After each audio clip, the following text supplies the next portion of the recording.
عدس خوينا نعقوم كذكر كعمبالا خوينا نعقوم كذكر عبسود خوينا نعقوم كذكر عبلبيا خوينا نعقوم كذكر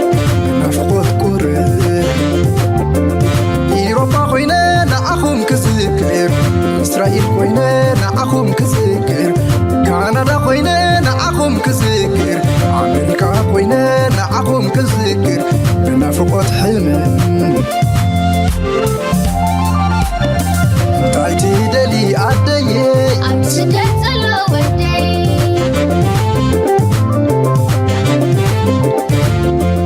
تايتي دلي عبوي عبسدت الله علي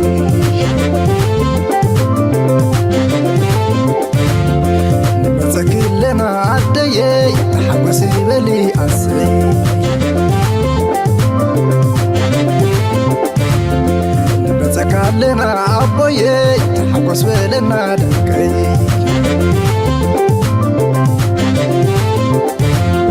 نبتكلنا عبوي نبتكلنا عدي يمزون الله دكي نبتكلنا عبوي نبتكلنا عبز حداس عمد متي عنس لس عدي حتتني تشاسلني ملاكي عبز حداس عمد متي عنس لس عدي حتتني تشاسلني ملاكي زو فرق ملاس زو ولد حواس فقر بيتنا خملت ما تزيد محدش عمد زو فرق ملاس زو ولد حواس فقر بيتنا خملت ما تزيد محدش عمد لا لا لا لا لا لا لا لا سلام تخطات نايس channel كما تخونوا تبوك تكونوا ناي وتر تمنيتنا بحقنانيو لومون كم وترو اقداسن وانا وانت استوتات هزنا لكم متسينا لنا سامو داتا نايز مدام سانا كتصنح بخبر العدم لايك بمقبارنا بتمدبنا كتاتو نايلومي ازيا قداسين امريكا بوليساب كرن افريكا نعوز تنكف تحستو كلوني مجمريا قن كلونا قداس سلزخوني بتني عالم كنجمر كنفتنينا لايك مقبارا يترسعو سامو داتا مسانا كتصنحو بخبر العدم مجمريا بزي حجيزة بريكنز بالوزلون نجمر. Start with breaking news from Ukraine. Russia has carried out a major overnight attack on cities across Ukraine. At least 13 people have been killed. The cities of Kyiv, Kharkiv and Dnipro were targeted. 6 people were killed in Dnipro and 25 were injured. 4 people were killed in Kyiv, where at least 51 were injured. Russian airstrikes across Ukraine has killed at least 11 people and injured more than 100. The capital, Kyiv, was the worst hit, with at least 4 people killed and more than 50 others injured. كم نريد زلنا أمونغو زلنسكن بوتين راشان يوكرين زكبر زلو كينات نابزقد مدرخ يغير كم زلو ينانر زلنا الزخول دما أمونغو أمريكان إيران إسرائيل زخيد زلو كنتات نابجج في كينات كغير أبز فتنا لزلو إسرائيل ناب ليبانو سفع زخونا متقعدتات أبز كايدلون أبكرا خرنت بتبتع لزلون تزرب أمونغو أمريكان إيران زكبر زنبري نجزيو تطو تباهيلو الله أبزلو ناب منتاي قوسوك معبلي دما بزو حزارة بقوينو الله أبزلو إذا كينات نايزن كلي تهاجرات زيادة دما بزبر تعمل كي يخصل كم زلو نري أب نورمال جزيء إذا جنسهم عزلنا نقول لسبت طويلو ناب أملا صلوت كم زجبر مجبرون يرو مخنياتو وغليلو ناب كالك غير زغل سلزغونه جن كينات تبزحون تاي تقون أي تقدسني مالت إن كل جزيء كينات كوينو سباي قدسني people don't care so this is a problem أبز حجزة لنا يا مدرخ كينات نايراشان يوكرين كجمر كله just أبدوبات بوتهدر كله كند من تاي نوتس يقبر نيرو شعو نورمالي نيرتو كينات زحجبت حوزلو كل يوم ناتداخمون ندخمون حتى دمنا ندخم يقدسلو زلو ما هسي حدا كان يزخو كاب حجن دحار زلو حساب حجو نور مسنا بحدا كان ديو حجب زعما انتاي ريبورت يقبر له علينا له علينا يسلا زلنا تسلتات مهنياتو بزح شجر سلا زمصالنا زلو ني يوكرين زبحال طوعوا تبلو زلا طوعوا راشا طوعوا تبلو زلا ስለዚህ እዚ ንሪኦ ዘለና ካበይ ናበይ ገፁ እዩ ዝኸይድ ዘሎ ንዝብል መትሓዚ የብሉን ክትብሎ ትኽእል ኢኻ በቲ ካልእ መንገዲ ንሪኦ ዘለና ድማ እንታይ እዮም ዝብሉ ዘለዉ ራሽያ ከምኡ ድማ ፑቲን በቃ ጓንቱ ሰብሲቡ እቲ ሸለል ወይ ከዓ ዝገድፎ ዝነበረ ገዲፉ ገጅፍ ዝኾነ መጥቃዕቲ ይገብር ከም ዘሎን ዘለንስኪ ለንቀነ ሓንቲ ኣገዳሲት ቪድዮ ገይሩ ነይሩ ምስ ናይ ኣሜሪካ ሚድያታት ቅልጡፍ ዝኾነ ሓጎስ የድልዮም ከም ዘሎ እቲ ድኻምነት ናይቲ ኤር ዲፈንስ ሲስተም ከምቲ ዝድለካ ኣሜሪካ ይመፅእ ዘይመላው ናይ ብሓቂ ንዩክሬን ይሃስያ ከም ዘሎ ዝገልፅ ሓበሬታ ሂቡ ነይሩ እዚ ማለት ድማ ኣሜሪካ ኣይኮነን ንዑ ክትሕግዝ ንነፍሳ ኣንጻር ኢራን ንክትሕግዝ እውን ተሸጊራ ስለ ዘላ ብፍላይ ካብ ሕጂ ንድሓር ነገራት ክትቅይር እንድያ ትፍትን ዘላ ከረየኩም እንታይ ክቕይሩ ይፍትን ኣለው ቀሊል እውን ክኸውን ኣይኮነን ግን ኣብዚያ ሕጂ ኣሜሪካ ንማንም ከተትሕና ይትኽእል እያ እንተትሒና ንነፍሳ እያ ከተትሕን ትኽእል ንረብሓታታ እያ ክትከውን ትኽእል ስለዚ ዘለንስኪ ኣብ ሕማቕ ግዜ እዩ ሕማቕ ውሳነ ገይሩ ዝበሃል ዘሎ Kiev's mayor says a strike on a residential building caused parts of it to collapse and that people were likely trapped under the rubble. The attacks also targeted other major cities, including Kharkiv and Dnipro, where 7 people were killed. So, normally ኣብዚ ኩናት ናይ ዘን ክልቲአን ሃገራት ብዙሕ ሰብ ኣይመውትን እዩ ነይሩ ወይ ኣይቀተልን እዩ ነይሩ ስእሊ ነሪአኩም ዘለና ብዙሕ ጎነፅ መዓት ዕንወት ስለ ዘሎ ከነሪአኩም ስለ ዘይደለና ኢና እምበር ከተማታት ዋዕዋዕ ዝበለ እዩ ዘሎ እቲ መጥቃዕቲ ድማ ኣብ ክልቲኡ ኣብዚ ሰለስተ ዓበይቲ ከተማታት ዝበሃል ኪቭ ሃርኪቭ ከምኡ ድማ ድኒፕሮ ዝበሃል ቦታታት እዩ ዝካየድ ነይሩ ኤሮፓ እንታይ ክገብሩ ይኽእሉ ኣብዚ this is going to be very important ምክንያቱ ኤሮፓውያን ነዚ ኩነታት እዚ ብቐሊሉ ክርእይዎ ይክእሉን እዮም ንሓዋሩ ኸ እንታይ ዝፅበዮም ዘሎ እዚ ጉዳይ እዚ ናበይ ገፁ ክኸይድ ይኽእል ይኸውን ንዝብል I really don't know ንእሽተይ ካብቲ ዝወሃብ ዘሎ ሪፖርት ክሰምዕ In Kiev with the latest. Well, we had another strike just 2 hours ago. We had 4 explosions here in central Kyiv, believed to be caused by Russian hypersonic missiles. And last night was a sleepless night for most residents of the Ukrainian capital. Well, ከም ትሪእዎ ዘለኹም ከቢድ ዝኾነ መጥቃዕቲ ይካየድ ከም ዘሎ እዮም ዝነግሩ ዘለዉ and this is going to be very very difficult ነቲ ዝቕፅል ዘሎ ኩናት ምክንያቱ ናበይ ገፁ ክቕፅል ይኸውን ይኽእል እንታይ ከጋጥም ይኽእል ይኸውን I really don't know መዓት distraction ስለ ዘለዎ ብምሉእ እቲ ፉቴጅ ከነሪአኩም ኣይኮናን ኣብዚ እስከስምዕዎ ፕሮፌሰር ጆን መርሻይመር ብዛዕባ እዚ ጉዳይ እዚ ክዛረብ ከሎ እንታይ ኢሉ ነይሩ basically said we should fight to the last. Good example of this, and a number of European leaders have basically said we should fight to the last Ukrainian, which I find kind of morally sickening. I mean, this is actually what we're doing. The Ukrainians are going to lose this war. I could lay that out for you. They should have quit a long time ago for their own good. The language that's used to describe the demographic situation in Ukraine is that it's in a demographic death spiral. It's in a demographic death spiral, and we're encouraging them to throw bodies into the meat grinder when they're going to lose anyway. God, morally reprehensible, but people make that argument, and it is. እንታይ እስከ ኢሉ ብዛዕባ እዚ ኩናት እዚ ናበይ ገፁ ክኸይድ ይኽእል ይኸውን ተባሂሉ እንዲ ተሓቲቱ ዝሕዝን ኩናት እዩ እዚ ኢሉ እቲ ዝሕዝን ክፋል ዝገብሮ ነዚ ኩናት እዚ ድማ ኢሉ እንታይ ኢሉ ገሊፅ መስለኩም ኤሮጳውያንስ እንታይ ኢሎም ተዛሪቦም መስለኩም ኣብ ሓንቲ ዘረባ ኩሉ ግዜ ሰብ ዘስደምመላ ነዚ ኩናት እዚ ክሳብ ናይ መወዳእታ ዩክሬናዊ ክንሕግዛ ኢና ንዩክሬን ክሳብ ናይ መወዳእታ ዩክሬናዊ ኣብ ድፋዕ ዝኸውን ንዩክሬን ክንሕግዛ ኢና እዚ ሕጂ ንሳቶም ያይ ንሕግዝ ኣለና ንኸምስሉ እዮም ዝብልዎ ዘለዉ እቲ ዘረባ ግን እቲ መልሲ ኣብቁለካ ብዩክሬን እዮም ቁማር ዝፃወቱ ዘለዉ ተርጊሑምሎም ክሳብ መወዳእታ ናይ ዩክሬናዊ ዝመውት ምስ ፑቲን ክንዋጋ ኢና ብህዝብና ብሰራዊትና ክንዋጋ ኢና ዘይኮነ ብኢድ ዩክሬናውያን ጌርና ንፑቲን ክንስዕሮ ክንፍትን ኢና ክሳብ ናይ መወዳእታ ዩክሬናዊ ድማ ክንሕግዝ ኢና እንተ ትኽእሉ ነርኩም ወይ እንተ ትደልዩ ነርኩም እዚ ኩናት ባዕልኩም ገበርኩም ወይ ዝብሎም ዘሎ ፈረንሳ ሰራዊትኩም እተኹም እንግሊዝ ሰራዊትኩም እተኹም ኣሜሪካ ሰራዊት ኣመተወት ግን ከምኡ ይኮነን ህዝቢ ዩክሬን ንመንእሰይ ዩክሬን ድኻታት ስለ ዝነበሩ ኣብ ኤሮጳ ዝደኸዮም ብዙሕ ህዝቢ ኣለዎም ዓበ ሃገር እዩ ስለዚ ንዓታቶም ገንሸል ጌርካ ኣጀንዳኻ ክትረክብ ምፍታን እዩ ነይሩ ባዕላ ምስ ኮነት እኳ ኣሜሪካ ትሪእዎ ኣለኹም ኣብ ዩክሬን ሰራዊታ ንኸይትሰድድ ክሳዕ ክንደይ ድሕር ኢላ ክትሃድም ትደልላ ምክንያቱ ሰብ ክሞተሎም ኣይደልዩን እዮም ናይ ካልእ ክኸውን ከሎ እቲ ሰብ ግን ፑሕ ዝሞቶ ይሙት ዝሕዝን ክፋል ሰብ ቅድሚ ኣምላኽ ኩሉ ማዕረ እዩ ከዓ ማዕረ እዮም ኢሎም ከዓ ከእምኑኻ ዝፍትኑ ሂመን ራይትስ ዶ ሂመን ዲግኒቲ ዶ ገለታት ክብሉ ከለዉ እቲ ዘረባታት ክዝርብይዎ ከለዉ መብዛሕትኡ ነቲ ዕሸል ነቲ ገርሂ ናይ ብሓቂ ካብ ልቦም ከምኡ ዝብሎ ከምኡ ዝኣምኑ ንከምኡ ዝሰርሑን እዩ ዝመስሉ ሰብ ማዕረ ይኮነን ንኣታቶም ብፍፁም ማዕረ ይኮነን على صعدا دهرميتو كالارس حدا أمريكان دهرميتو زقبر درامان حدا ميتي أبغازان دهرميتو من ما نمزق دسولي يلا سلازي اتفل اللي نقرات ترديو كات نقرات بتغكل كردا كان تجميري نزكو نتاتم كتوسع لون كتفلطون تخل بزخنه كم زين ريو زلنا كجف زخنه كويناتن حدغኛ كويناتن اب اوروبا يغبرالو بوتين ممليسو كدفي فتنالو ممليسو كل زكالو كتقمي فتنالو قليل كونه يكون تغداي اوروبايان سقيلون كريو يكونن سدماس قبل يكونن سلازي نابني كولر غزو كسغر كم زغل بزح قمتات الله زناي راشا بفلاي اذا اوروبا زلخا زي دقس ነገር እንተሎ ኮይና በአውሮፓ زي دقس دقس كانت لها ድማ ምናልባት يحشكا هون هذا ጊዜ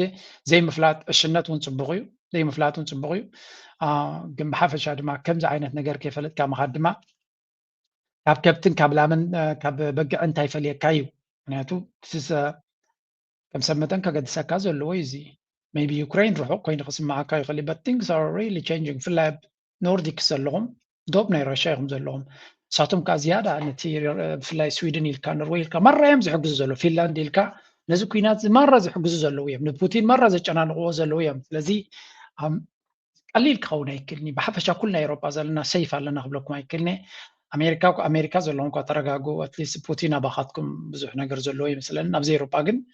ዘይረጋግእ ነገር እንተሎ ኮይኑ እዚ ጉዳይ እዚ ዓብ ጉዳይ ክኸውን ዝኽእል እዩ You correctly point out that's the buck passing argument. You don't see these Europeans fighting and dying over there, right? The British, French, and German leaders, they're really enthusiastic about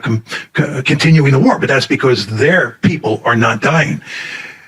Your question is, should we give them more assistance? Truth is, we didn't have more assistance to give them. Right? This is the big problem that Trump is going to run into in the Middle East. This is what General Kane told him. When Kane told him not to go to war against Iran, he told him that we did not have the inventories of weaponry. This is all a result of the unipolar moment.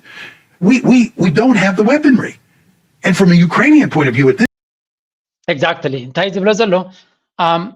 ኤውሮጳውያን ተዝደልይዎ ነይሮም ባዕሎም ብሰራዊቶም ተዋግዎ ነይሮም ነዚ ኩናት ግን ዩክሬን ግዳይ ገይሮማ ምስኪነት ዩክሬን ግዳይ መንእሰያታን ህዝባን ግዳይ ናይ ኩናት ኮይኑለ ይብላ ኣሎ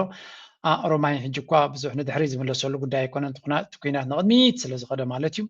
ካብ ቀፂሉ እንታይ እዩ ዝብሎም ዘሎ እንድሕሪ ኣስተውዒልካሉ ሓገዝ ከንተሃብናዮም ነቲ ኩናት ክንቅይሮ ይምኻልና እንዶ ዝኾነ ሓገዝ ክወሃቦም ተዝኽእል ዩክሬን ይብለሎሲ እንታይ ናሞ ክንቦም ይብለሎ ማለሲ ክንቦ ንኽልካ እኳ እዩ ዘየለ ክንቦ ንኢራን እኮ ሽግር ገጢምና ዘሎ ኩናት ናይ ኢራን ከይጀመርና ከለና እቲ ቀንዲ ኣማኻሪ ናይቲ ሰራዊት ናይ ዶናልድ ትራምፕ ማለት እዩ እቲ ጀነራል ኬይን ዝበሃል ንዶናልድ ትራምፕ ኣብቲ ኩናት ኣይትእተው ኢልዎ የብልናን ዝኣክል ኣፅዋር የብልናን መኻዚኖ ናትና ማራ ይትሕቱ ዘሎ መብዛሕትኡ ኣብ ዩክሬን ተጠቂምናሉ ኢና ዝበዝሐ ድማ እስራኤል ኣብ ጋዛን ኣብ ገለን ተጠቂማትሉ እያ ስለዚ በጃኻ ነዚ ኩናት ኣይትጀምሮ እናበለዩ ጀሚርዎ ስለዚ ኣብቲ ዝጀመርናዮ ኩናት እውን ንኽንዕወት ዝኣክል ኣፅዋር ይረኸብናን ኣለና ግደፍ ሕጂ ናብዚ ሕጂ ዝመፅእ ዘሎ ኩነታት ኣይኮነ ስለዚ እዚ ጉዳይ እዚ መመሊሱ እናገደደ ዝኸይድ ዘሎ ኩነታት እዩ ኣብዚ ጉዳይ እዚ ድማ ንሕና ኣቲና ክንዕርዮ ንኽእል ነገር የለን እዮም ዝብሉ ዘለዉ it's just incredible ከምዚ ዓይነት ፀገምን ዕንወትን ክትርኢ ከለኻ ድማ ትግረም ብሓፈሻ ተመትካዕቲ ወላ ዩክሬን እውን ብዙሕ መትካዕቲ እዮም ዝገብሩ ዘለዉ ዶን ሲምቦል ሓንቲ ይገብሩ ዘለዉ ከይመስለኩም ዩክሬን ባዕሎም መዓት ድሮናትን ገለ እናገበሩ ኣብ ልዕሊ ራሻ ከቢድ ዝኾነ ዕንወት እዮም ዘውርዱ ዘለዉ ስለዚ ንሓትሕትካ ምትህርራም እዩ ዘሎ እምበር ስናት ላይክ ወላ ሓንቲ ዘየለ ዩክሬን እውን ሓንቲ ከይገበሩ ዝህሮም ዘለዉ ጌርኩም ኣይትወሰዱ ኖ ዩክሬን ኣር ዲፈንዲንግ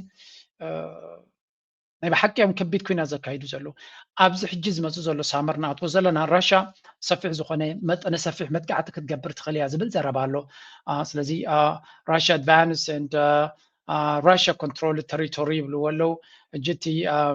ቀይሕን ፃዕዳን ገይሮሞ ዘለዉ ራሻ መጥቃዕቲ ክገብርሉ ዝኽእሉ ዝበሃል ዘሎ እቲ ሓደ እቲ ራሻ ተቃፃፂራቱ ዘላ ተቀይሕ ድምቕ ዝበለ እዩ ንድ ዩክሬንያን ካውንተር ኦፈንሲቭ ዩክሬን ትገብረሉ ዘላ ፀረ መጥቃዕቲ እውን ይበሃል ኣሎ ስለዚ መዓት ሓጎዝጎፅ ዘለዎ ኩናት ኢና ንርኢ ዘለና ኣይዶኖ ብኸመይ ክውድዎ እዮም ናብቶም ኣሰቦትኩም ገድፎ ንኽእል ኢና ናብቶም ኣብቲ ኩናት ዘለዉ ክትዝግደፍ እዩ ንሕና ካብ ግዜ ናብ ግዜ ሪፖርት ክንገብረልኩም ንፍትን ኢና እዚ ነብሱ ዝኻለ ምሉእ ቪድዮ ክግበረሉ ዝኽእል ዝነበረ እዩ ግን ሄይ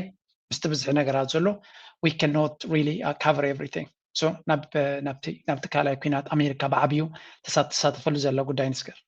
end of the tunnel when it comes to peace talks with Iran. So this coming after the president reportedly had a heated conversation with Israel Prime Minister Bibi Netanyahu. Trey Yingst is live in Tel Aviv with the details for us. Trey. Yeah, hey guys, good morning. President Trump indicated that a broader deal with Iran could be closed as early as this week, telling a reporter yesterday, quote, I think you're talking about over the next week. I still have to get a few more points as the president works towards a deal with Iran. ከም ትሪእዎ ዘለኹም ዩክሬን ነቲ ጉዳይ የለን ኣሉን ኢራን ነቲ ጉዳይ እቲ የለናን ኣብቲ ዝርርብ ምሳኻ የለናን ይብልዎ ምዕንጅሉ ዶናልድ ትራምፕ ድማ እንታይ ይብል ኣሎ ዝርርብ ነካይድ ኣለና ኣብዚ ሰሙን ወይ ክልተ ሰሙን ነቲ ዕዳጋ እኮ ይከታልል ደልዩ ነቲ ሰሙን ኣብዚ ሰሙን ወይ ዝመፅእ ዘሎ ሰሙን ዝርርብ ክንገብር ንኽእል ኢና ወይ እውን ዝኾነ መዕለቢ ንገብር ንኾን ኢና ይብል ኣሎ እንታይ መዕለቢ I mean, I can't believe እቲ ኣገባበት ሓሳስዋ ክሳዕ ክንደይ በቃ ወላ ሓንቲ ነቲ ማርኬትስ ነቲ ዕዳጋታት ንምትህድዳእ ዝገብሮ ዘሎ ዶናልድ ትራምፕ በቃ ግልፂ ዝኾነ እናፈለጥካዮ ከለኻ እናረኣኻዮ ከለኻ ክዕውርኻ ዝደልዩ ዓይነት ኣካይዳ ኢና ንርኢ ዘለና ምክንያቱ ዝርርብ ዝበሃል ነገር የለን ነዚ ተጠውኩ ተብለሉ ትኽእል መንገዲ የለን ከቢድ ዝኾነ ምትፍናን እዩ ዝካየድ ዘሎ መንጎም but Donald Trump is here ብዝርርብ ገለ ነገር ዝካየድ ከም ዘሎን መፍትሒ ክግበር ከም ዝኽእልን ኣብ ሓደ ምርድዳእ ክብፃሕ ከም ዝኽእልን ኣምሲሉ ይዛረብ ዘሎ and መብዛሕትኡ ሰብ ነቲ ኩነታት ዝከታተል ዘሎ ድማ ዝርርብ ከም ዘየለን ኢራናውያንሲ ነቲ ትብሎ ዘለኻ የለናሉን ምክንያቱ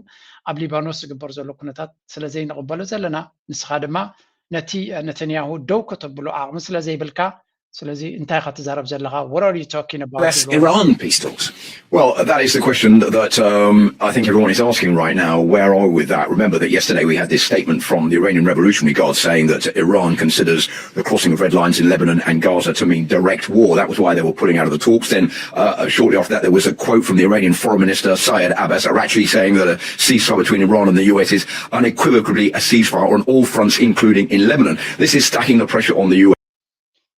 ኢራናውያን ቀድም ኣቢሎም ነጊሮም ነይሮም ዶናልድ ትራምፕ እቲ ምቁራፅ ተኽሲ ምሳኻ ዝገበርና ብመሰረቱ ኣብ ሊባኖስ ዝግበር ዘሎ ኩናት ጠጠው ንኸተብሎ ኢኻ ተሰማሚዕካ ነርካ ዓለም ሙሉእ ዝፈልጦ እዩ ስለዚ እስራኤል ኣብ ልዕሊ ሊባኖስ ትገብሮ ዘላ ንስኻ ድማ ናረኣኻዮ ሓንቲ ክትገብር ስለዘይከኣልካ ምሳኻ ዘለና ዝርርብ ብመንገዲ ፓኪስታን ብተዘዋዋሪ ንገብሮ ዝነበርና ጠጠው ኣቢልና ኣለና ኢሎም ነጊሮም እዚ ድማ ዶናልድ ትራምፕ ቀጥታ እዚኣ ምስ ኣጋጠመቶ ምስ ናብ ነተንያሁ ደው ኢሉ ምስ ነተንያሁ ከም ዝተባእሰ እዩ ዝንገር ዘሎ ምስ ነተንያሁ ንስኻ ፅሉል ኢኻ ንስኻ ዓቢትካ ዘለኻ ኢኻ ብሰንክኻ ዓለም ሙሉእ ንዓኻ ፀልዩ ንእስራኤል ድማ ዓለም ሙሉእ ፀሊእዋ ኣሎ ኣነ እንተዘይህሉ ነይረ ምሳኻ ኣብ እስር ቤት መሃለኻ ነርካ ኣብ እስራኤል ደላይኻ ብዙሕ እዩ እና ተባሃሂሎም ዝብል ባእሲ ከም ዝተባእሱ ዝገልፅ ሓበሬታ ብየማንን ፀጋምን ይዝርጋሕ ኣሎ ኣብ ዝሓለፈ ቪድዮ ናተይ እውን ሪፖርት ገይረ ነይረ do I believe it ኣነ ኣምኖ ዶ no ኣነ ዝኣምኖ ነገር የብለይን ምክንያቱ ኩሉ ግዜ ድራማ ክፃወቱ ነዚ ዓለም ነዚ ሚድያታት መላገፂ ናቶም ገይሮሞ ዘለዎ እዮም ቀዳማይ ከም ክበኣሱ ከለዉ መን ይሰምዖም ካልኣይ ኩሉ ግዜ ከምዚ ኢሎም ዝተዘራረቦ ኢሉ ይወፅእ ነቲ ዘውፅእ ዘሎ ክሕዝዎ ኣይክእሉን ዶስ ክወፅእ ስለ ዝደልይዎ እዩ of course ክወፅእ ይደልይዎ እዮም ኣብ ልዕሊኡ ድማ ዕላማ ስለ ዘለዎ ይወፅእ ኩሉ እዚ ንሪኦ ዘለና ተዋስኦ እዩ ስለዚ ኣብ መንጎ ክልቲኦም ባእሲ የለን ምሰሓሓብ የለን ክብለኩም ኣይክእልኒ ኣሎ እዩ ግን ተባኢሶም ተዓሪቆም ተፋትዮም ተፃሊኦም ዝብል ዘረባታት ደውፅኡልና ዘለዉ it's not because ነቲ ባእሲ ናቶም ሰብ ክፈልጥ ስለ ዝደለየ ዘይኮነሲ እስራኤል ከም ድሌቱ ኣብ ሊባኖስ ንክገብር እሞ ዶናልድ ትራምፕ ተቆጢዑ ከም ተዛረቦ ገለመለ ንኸስምዑ እሞ ኣሜሪካ ነቲ ጉዳይቲ ከምዘይ ትድግፎ ዘላን ዶናልድ ትራምፕ ድማ ጠጠው ከብሎ ይፍትን ከም ዘሎ ከምስሉ በቲ ካልእ ድማ ንኢራን እውን ተዘንጋዕና ምክንያቱ ይበኣሱ ኣለዉ ኢሎም ሸለል ክብሉ ክእሉ እዮም ዝብል ዘረባ እውን ከም ዘሎ ኣይና ንርኢ ዘለና ኣብዚያ እስከስምዕዎም እቲ ጉዳይ እንታይ ከም ዝመስል ኣብዚ ክዘራረብሉ ከለዉ You got Netanyahu to strike Beirut. So either, first I'd love to get your reaction, either it's true and that's incredible news, or it's not true, but then the question, who leaked it and why? So either way, it's pretty significant. What do you think? No, I think it's very significant. So Trump's telling one story, Bibi's telling another story, but in this case, I'd say I believe Trump. So let me tell you why I think this is true, and this is where I'll break the news. Pepe Escobar and I were approached by a person with access to an intelligence, not somebody who's smart, but an actual source intelligence source, and I'll call it West Asia. And we were given this. ናይ ሲአይኤ ሰራሕተኛ አናሊስት ዝነበረ ናይ አሜሪካዊ ሌሪ ጆንሰን ይዛረብ ዘሎ ብዛዕባ እዚ ናይ ዶናልድ ትራምፕን ነተንያሁን ዝተባእስዎ ዝተፀራረፍዎ ዶናልድ ትራምፕ ንሕማቅ ፀርፊ ከም ፀረፎ you're effing crazy ከም ዝበሎ ስኻ ዝዓበትካ ሰቢኻ ገለ እናበሎ ዝተዛረቦ ሓቅነት ኣለዎ ዲ ሓሶት ኮይኑ መናውፅዎ እንታይ ከትርጉም ናቱ ንዝብሎ ዘሎ ወል ተባይሶም ክኾኑ ከም ዝኽእሉ ኣገዳሲ እዩ ተባይሶም ክኾኖም ዝኽእሉ እውን ኣብነት ኣሎ ዘመሳሰሎ ነገራት ኣሎ ይብላ ኣሎ ሓንቲ ኣነን ካልእ ኤስኮባር ዝበሃልን ካብ ሓደ ኣገዳሲ ስለያዊ ሓበሬታ ዘለዎ ሰብ ዝበፅሐና ሓበሬታ ብዛዕባ ኣብዚ ከባቢ ዝካየድ ዘሎ ብፍላይ ኣብዚ ጉዳይ ናይ ኢራን ኢሉ ዘውፅኦ ነገራት ኣሎ ብዙሕ ግዜ ከምዚ ኣገዳሲ ነገራት የውፅዩ ዌል ኮኔክትድ ምዃኑ ምስቶም ናይ ስለያዊ መርበባት እዩ ዝንገር እጅ ትደውፅኦ ጠቕላላ ንዓውደ ኩናት ዝቕይር ኣይኮነን ግን ኣገዳሲ ነጥቢ ቅድሚ ነገር ምፍፃሙ ሓበሬታስ የውፅ እዩ information last Friday. The first point of the information was Iran is going to withdraw from the negotiations. You hinted about this yesterday. You told me there was something you're going to tell me. I remember now. So this is it. So number 2, Iran is going to withdraw from the Non-Proliferation Treaty, the NPT.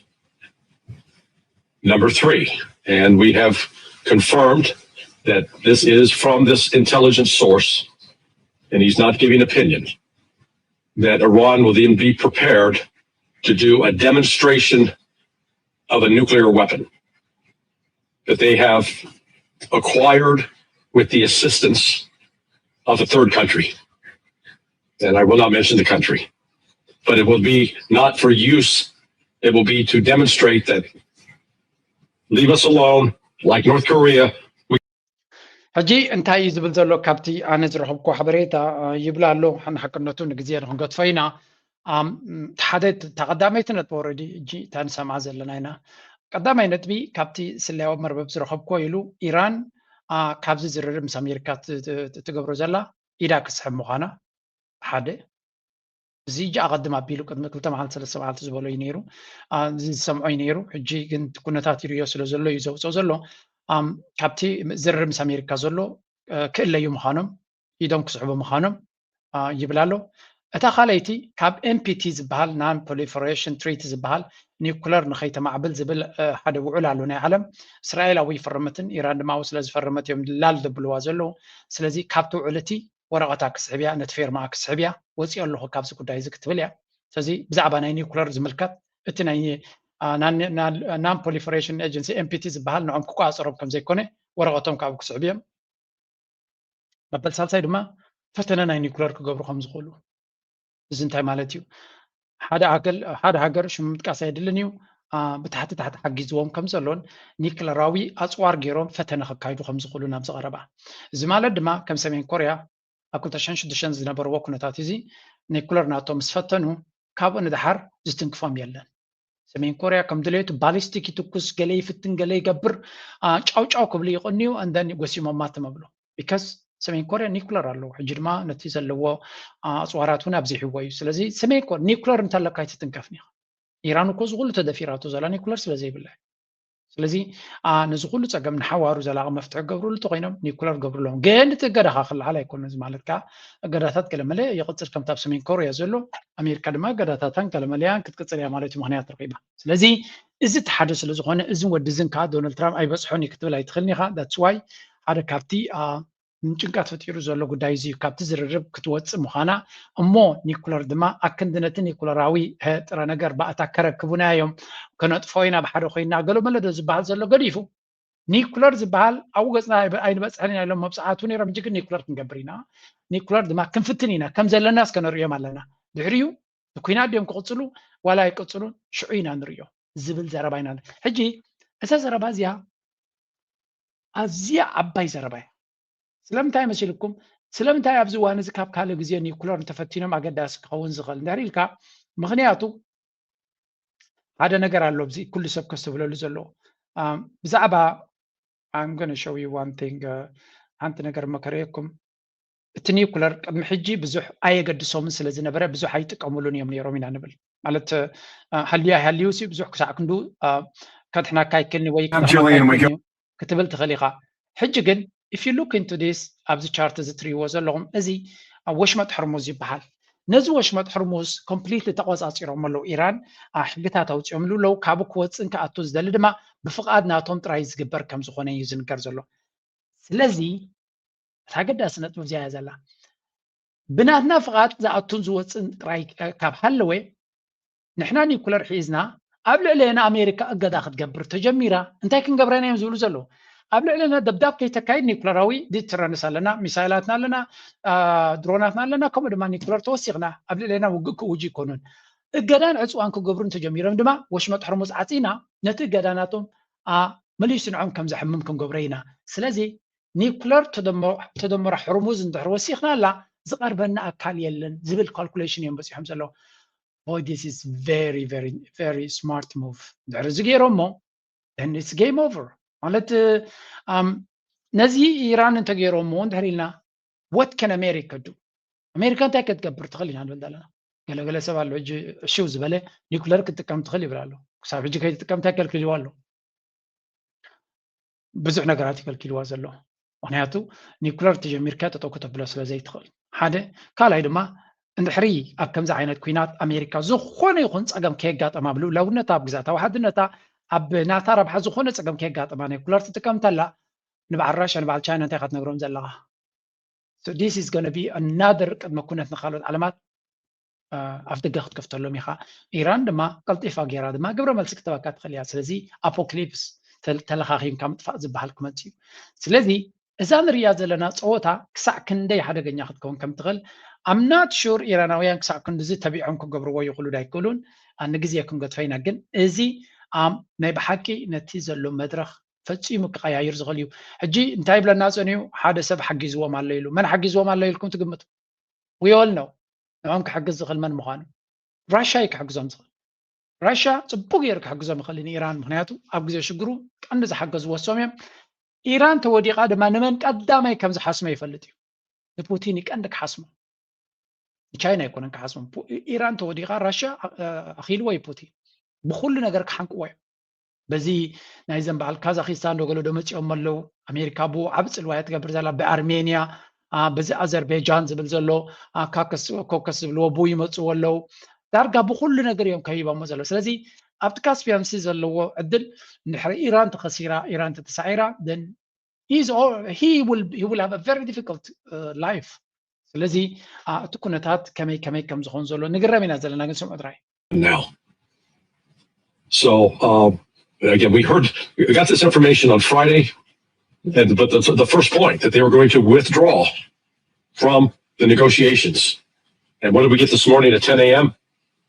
well 10 a.m. Eastern time my time probably 5:30 your time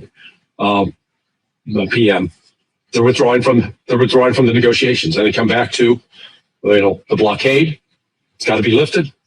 No more attacks in Lebanon, no more attacks in Gaza. Hence, now what we were told is that this information was given last Friday to Marco Rubio, not to Mario. I got worried. Don't drag me into this. ብሓፈሻ ከም ትሪእዎ ዘለኹም እቲ ጉዳይ ዶናልድ ትራምፕ ንዓለም ከጥብር ኢሉ ዝርርብ ይካየድ ከም ዘሎን ተስፋ ናይ ዝርርብ ከም ዘሎን ክነግር ይፍትን ኣሎ እቲ ሓቂ ከንታይ ኢና ንሰምዕ ዘለና ጠቕላላ ነገራት ካብ ቁፅፅር ናይ ኣሜሪካ ባራ ይወፅእ ከም ዘሎን there is nothing ኣብዚ ጉዳይ እዚ ፅቡቅ ዝኸይድ ዘሎ ነገር ከም ዘየለ እዮም ዝነግሩ ዘለዉ it's crazy war with Iran. President Trump says he doesn't care if peace negotiations are over. The president made that comment to CNBC yesterday when asked about reports that Tehran would be suspending talks to end the war over Israel's invasion and bombardment of Lebanon. Trump said, quote, I don't care. ከም ትሪእዎ ዘለኹም ዶናልድ ትራምፕ ብዛዕባ እቲ ዝርርብ ይካየድ ኣሎ ዶ ይካየድ የለን I don't care. CNBC እጂ ገለ ካብቶም ናይ ቢዝነስ ቦታታት እንድዩ ኩሉ ግዜ ነቲ ዕዳጋታት ንምርግጋእ ነቲ CNBC ዝበሃል እዩ ዝዛረብ ቀደም ቀሪብና ኣለና ከምዚ ኣቲና ኣለና በፃሕደ ቀረበዶ እናበለ ይዘታል ነይሩ እጂ ግን I don't care if it happens or not ስለዚ እቲ ምቁራፅ ናይ ተኽሲ እቲ ዝርርብ ተሰለጠን ተዘይሰለጠን ዘገድሰኒ ይኮነን እዚ I don't care ትብል ፈፂሙ ዘይከውን ዘረባ ምዃኑ ኢና ንፈልጥ ዘለና ምክንያቱ he cares he must care ኣማራፂ እውን የብሉን so እንታይ ኢና ንሰምዕ ዘለና ኣብዚ ጉዳይ እዚ እንድሕር ኢልኩም ዶናልድ ትራምፕ Iran تقلال قص كلي أتخم زلاي زرد دوزلو. I don't care if they are over. Honestly, I really don't care. لذي I couldn't care less. If they are over, they are over. If they are not, you know, I think they took too much. لذي بزعبات تزرب تسفى كم زي بلون تسفى نغرت أي خيط كم زلون يزن أجرزلو تزيت if you don't زي قدس نير تزغون نخندز زعكل أبزربنا بحالن جزية متفنيرو to get very boring, and they were giving us what we needed. They were giving us what we needed, but I think they handled the negotiations poorly. Blah blah. ما عذر بايد زارب زلو كريا خلنا يسلط خمزيلن قداي فحفحت ولا خمزلان إن نرزلنا على نجار تراي كبر هالكاز غلبزي إسرائيل قبل علي حزب الله تكبر زلا متقعتي زبرت من قدي خيدالو نتنياهو نسون يباسلو حنصاب تحرى يتعرف له قليبلون له but nobody really cares بأسناتهم كما يكم زغونة معناته generally نبحثوا زبلة سلزغونة كتابنا ونيتخلنيها. نعم فوكس نيوز تسفاكم زلو غيرو كمني زفتن زلو but generally اتقداي ولا حنت تسفى زي بلو كم زغونة دقيمهم دقاب كيمهم ينصرولنا له اتم قربت دما نتي حكي وصور اتم دفلتوا دونالد ترامب ولا حنت كاردهم زي بلو. Media says the talks are off. The president says they're going at a rapid pace. What is it likely right now? Well, it could be all of the above. Let's first get the word talks out on the table and see what that means.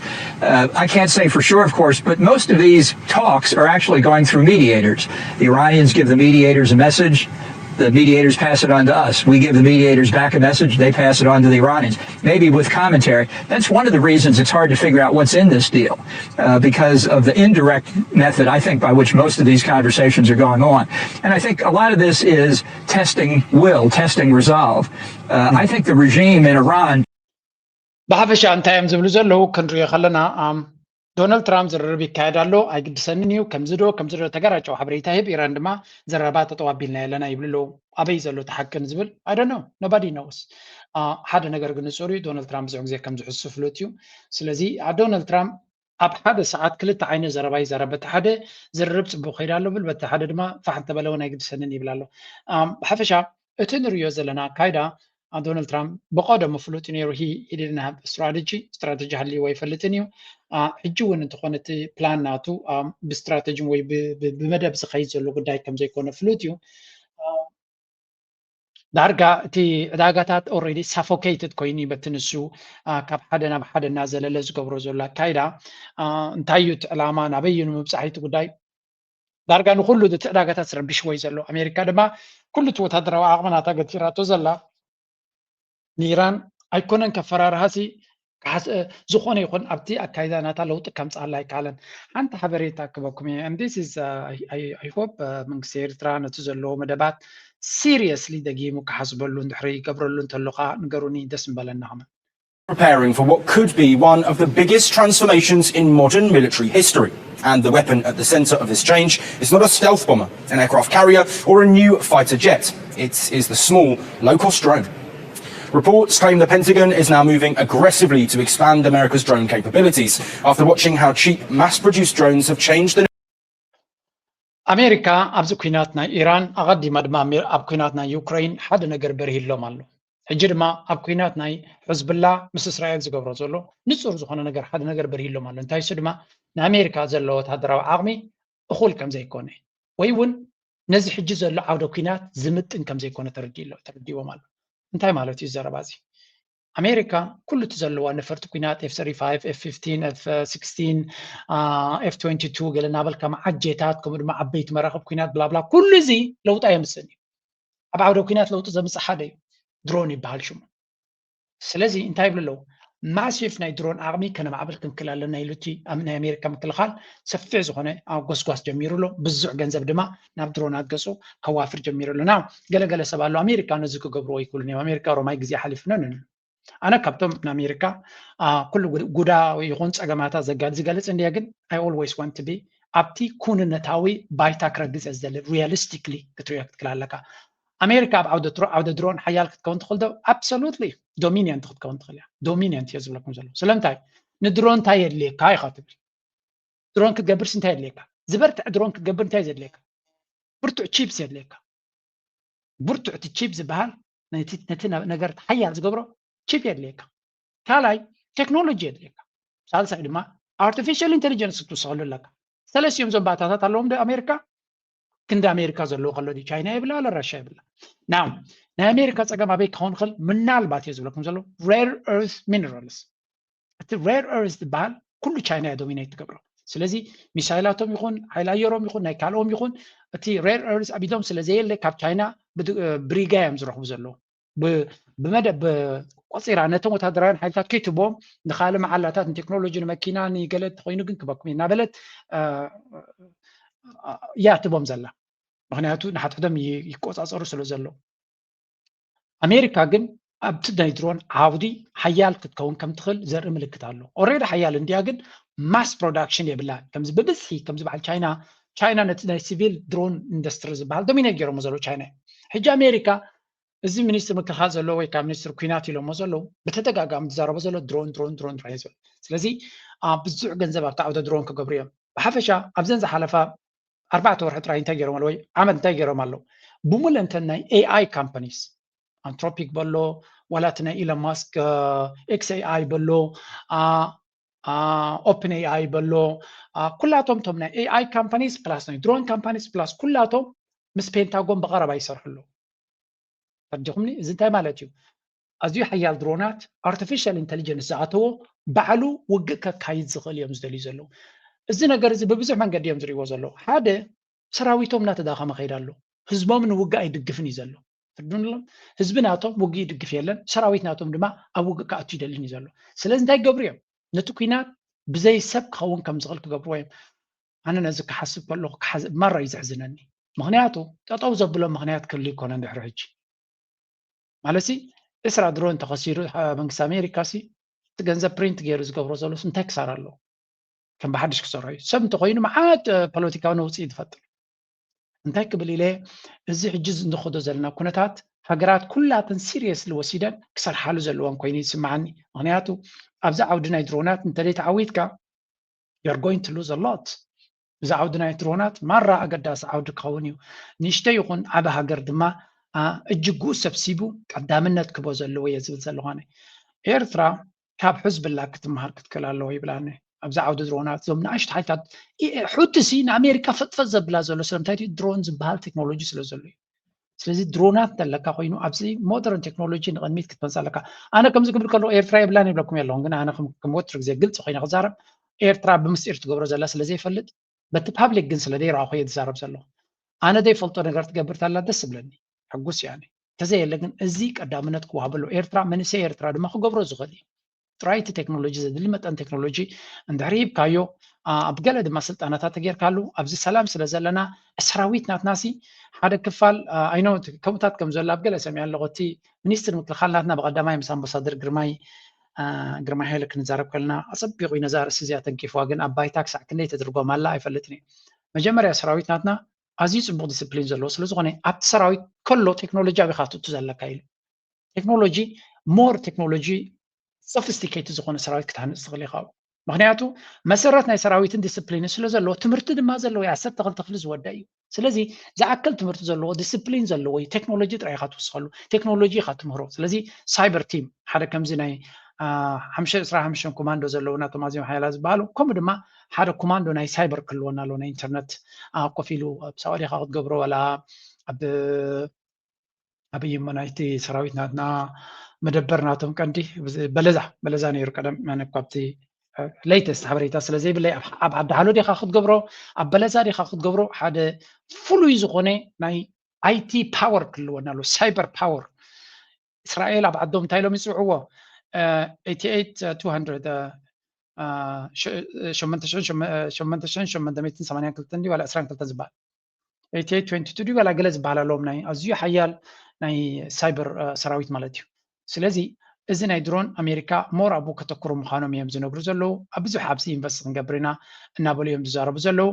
ስለዚ እቲ ዓውደ ኩናት ንመፃኢ ናበይ ገፁ ይኸይድ ከም ዘሎ ንምግማት እየ ዝህበኩም ዘለኹ ቢካዝ I really want us to be aware ብዛዕባ እቲ ዝመፀና ዘሎ ኣብ ቅድሜና ዓለም ናበይ ገፃ ትኸይድ ኣላ ኣስተውዒልና ፈሊጥና ተዳሊና ክንፀንሕ እሞ ፅባሕ ንጎ ንኩሉ እንተታት ድማ دلو زخوني كاب حد ولدو ناب كال ولدو كنسجر كلنا بمخطط رايدة يكون بتبب بسلتي بتكنولوجي إيرترا بتكنولوجي زحيلت كوينا كريانة تمنيتين السيو مسخات كنتم تمنيت كعقلت.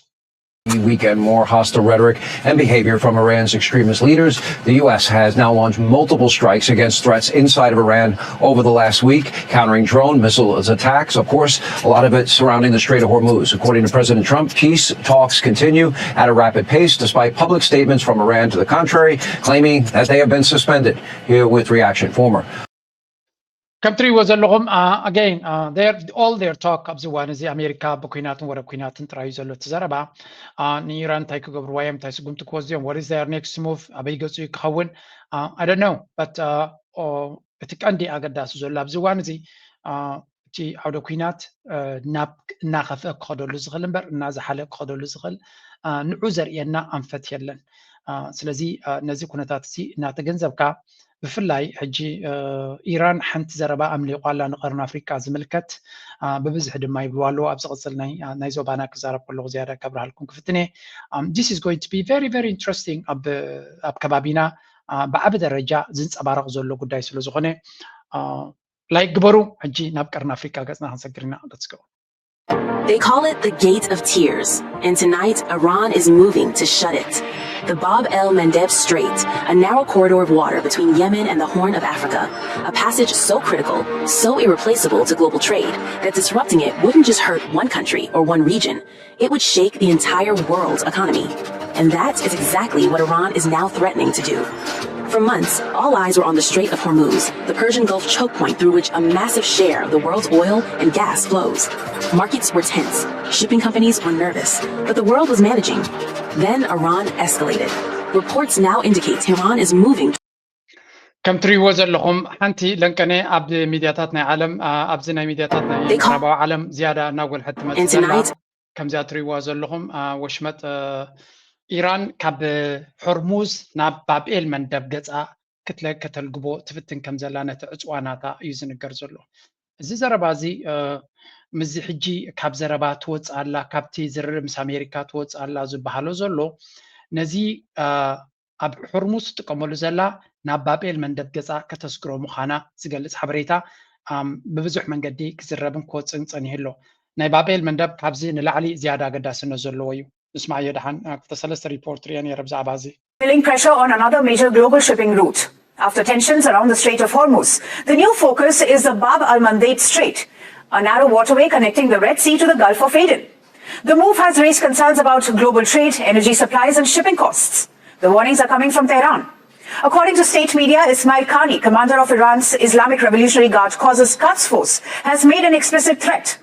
He is linking the future of Bab al-Mandeb Strait directly to ongoing military operations in Lebanon and Gaza. Exactly. So, country was a long حركة من security حلفتنا أمريكا إيران زلوا مالتيو متي كوينات بغزة نبرت أي قيدالو كوينات بليبانوس نبرت أي قيدالو سلزي بو منصر تي أب بابيل من دبز جبر زنبرة إسرائيل كأنك سمع زخل نتوم يوروبان على من وين زيادة كسمع زخل بابيل من دبز لزخونه نبابيل من دب نمعزاو اتمسرح نابغوصو كخيد مخانو يوم زنبر زلو كم تري وزلهم again is the gate of tears ويكا معصو ناي نبعت زبلو ناي بحكي حدا كابتي ناي وشمت حرموز نلعلي أقداس نزلو ويو سلامنتاين دحريلكم listen أبزي بغاية بحار زحلف قال كابتي كله زيز دقاقم million barrels of oil pass through it 5% of global supply. كم تري وزلهم بزي بابيل من دب زحلف 4.1 بليون برميل ندادي ويون 5% ناي سبلاينا علمنا بزي حلف مالتي of course كابوش مت هرمز كبابي 10% supply use بحال فلزي this is ناي energy مالنا ندات ريك ناي energy ناي تغاز ناي تكارن أبيل كمالتي حدا حمسيت كاوي زحلف 5% جن زي ناي ندادت راي مزخوني اتزغط دما از بوتازي كم تري وزلهم it's easy to seal it بلوك ناخد قبرو نكتعاتو اتزغال لمخانيهم زنقرو زلو نزي كتعاتو ولا كا بحساب كتري خلاها قالك قليل تخوني جن كعاتو وزخلو حيلتات اللو دي ما بتبوتان دحريلكا اوه كعاتو وزخلو بحساب زي كونخا كنو وشمت حرمز ክዕጾግ ዝተኻለን ዝተዓጽወን ዕዳጋታት ናይ ዓለም ድማ ቅልውላው ዘእተወ ሑቲ ገይርዎ ነይሩ እዩ ስለዚ ሑቲ ድማ ንክልተ 3 ዓመት ጽቡቕ ዝኾነ ምድላዋት ገይሩ ኣብ ጽቡቕ ኣቃውማ ከም ዘሎ እዩ ዝንገር ኣብዚ እዋን እዚ ስለዚ ምስ ኢራን ተዓዊታ ትወፅእ ከም ዘላ ይርኢ ስለ ዘሎ እታ ዝሓየለት ሓይላ ኣብ ጎኑ ስለ ዘላ ንሳ ዝበለቶ ምሳ ኮይኑ ንሱ ድማ ናቱ ረብሓን ናቱ ህላወን ክገብር ክእል እዩ ኣብዚ ረይዎ 25 disruption of 25% of the global oil and gas supply again ኣብዚ እውን እንተኾነ ብሓፈሻ 25% ወይ ከዓ ሓደ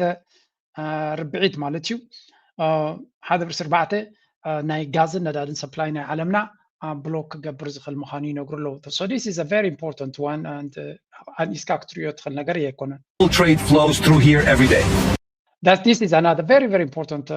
ብዙሕ ግዜ ኤርትራውያን ከማን ከምቲ ዝደለ ዘይንፈልጦ ናይ ነዳድን ናይ ጋዝን ጥራይ ዘይኮነ Not just energy. Around 12% of global trade flows through here every day. 12% ናይ ዓለምና ንግዲ ይብለና ኣሎ 12 ናይ ዓለምና ግሎባል ትሬድ ማለት ትሪሊየንስ ገንዘብ እዩ 12% ናይ ግሎባል ትሬድ በዚ ባብኤል መንደብን ብገማግም ባሕርና ይሓልፍ ማለት እዩ ስለዚ ነዚ ኩነታት እዚ ኣሜሪካ ፖሊሲና ተቀይራ ክብለኩም ከለዎ ጽኔ ለከስ ማዕኩም ካብ ምንታይ ዝብገስ ምዃኑን ምፍላጥ ዝኣክል ንገብሩ Here every day. Without this route, ships must detour around Africa. The strait shut.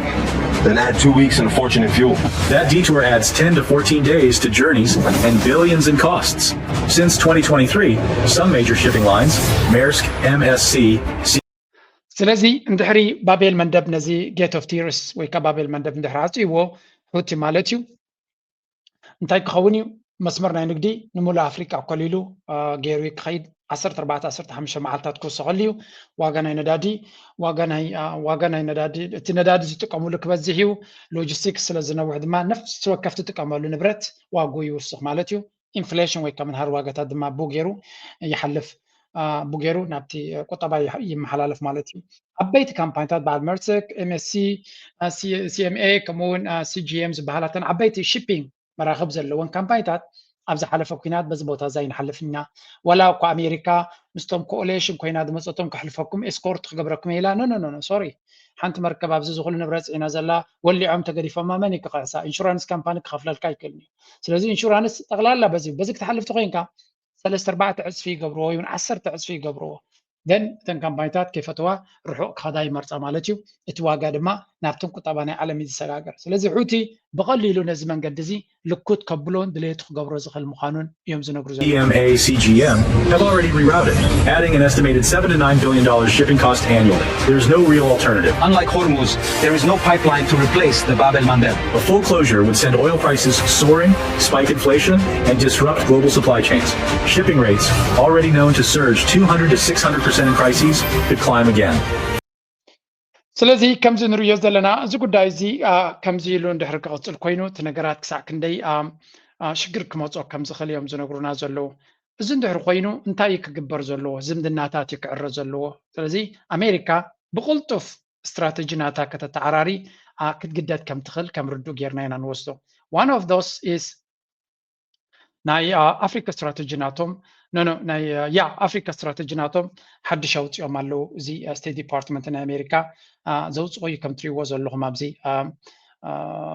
ኤርትራውያን ቅዱሳት ከም በዓል ሻሮን የማነ ድማ ኣብ ሶሻል ሚድያ ፖስት ገይሮሞ ነይሮም ንሻሮን የማነ ፕሊዝ ኬትኩም ፈለው ግበረዋ ሺዝ ኣን ኤክሰለንት ኣክቲቪስት ብጉዳይ ናይ ኤርትራ ኤኒቲንግ ኣብ ኣሜሪካ ዝግበር ቀልጢፋ ብፍላይ ኣብ ኤክስ actively space ኬራ ዲቤትስ ናይ ኤርትራውያን ዝርርብ ትገብር እያ እሞ ኣብ ትዊተር እንድሕር ኣለኹም ወይ ተኸይድኩም ንሻሮን የማነ ፈለው ክትገብርዎ ኣለኩም ብዙ ሓበሬታ እውን ክትረኽቡ ትኽእሉ ኢኹም ካብ ቀፂልና እዚ ሓበሬታ ከም ትሪእዎ ዘለዎም ሪማርክስ ኦፍ ኦፕኒንግ ሰሽን ኦፍ ኣፍሪካ ደይ ፎረም ኣፍሪካ ደይ ፎረም ዝበሃል ገይሮም ነይሮም ኣፍሪካ ደይ ኣብ ዝለንቀነ ብኣፍሪካ ደረጃ ክበዓል ዝወዓለ እዩ ኣብቲ ዝተገበረ ዕለት 1 ወርሒ 6 እዩ ነይሩ እዚ ድማ ሆስትድ ባይ ኣፍሪካን ዩኒዮን ሚሽን ኢን ዋሽንግተን ዝተገበረ እዩ ነይሩ ነቲ ናይ ኒክ ቸከር ዴፒቲ ኣሲስታንት ሰክረታሪ ኣብ ቢሮ ኦፍ ኣፍሪካን ኣፌርስ ብዝብል ሓደ ኣገዳሲ ዝርርብ ምስ ኣፍሪካውያን መራሕቲ ገይሩ ነይሩ እዚኣ ገይሮማ ዘለዉ ውሳነ ቅድሚ ሕጂ እውን ብተደጋጋሚ ገሊፅዋ ነይሩ ሕጂ ድማ ነቲ ብምክንያት ናይዚ ኣፍሪካ ደይ መዓልቲ ኣፍሪካ ብዝብል ዝሃቦ ነገር ነይሩ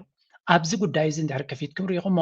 ምስ ኤርትራ ዝግበር ዘሎ ዝምድና ስለምንታይ ይገብርዎ ከም ዘለዉ ቤላ ገይሩ ክርዳኣኩም ይኽእል ቤላ ገይሩ so እንታይ እዮም ዝብሉ ዘለዉ መሲልኩም ኣብዚኣ እንተሪኢኹም as you know this will be my last engagement over this period we have worked through a necessary shift away from inherited let me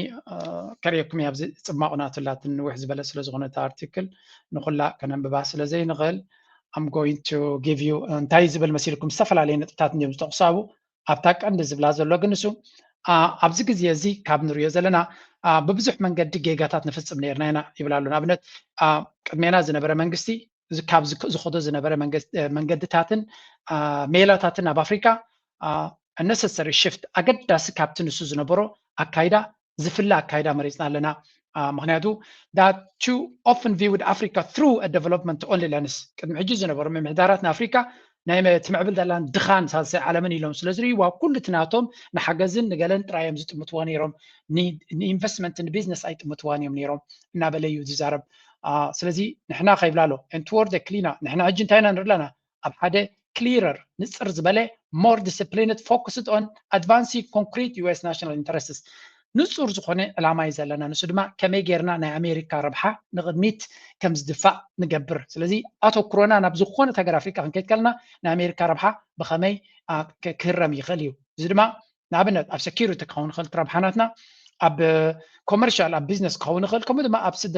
ስደተኛታት ክኸውን ይኽእል this is grounded at the principle of reciprocity and mutual respect መሰረት ናይቲ ኩሉ ንገብሮ ዝምድናታት ድማ ቀንዲ እንታይ ኢሉ mutual respect ሓበራዊ ምክብባር ክልተ ዓዊ ምክብባር እዚኣ ኣገዳሲታ ኤርትራ ኣብዚኣ ነጥብዚኣ ተኣምን ከምኡ ድማ principle of reciprocity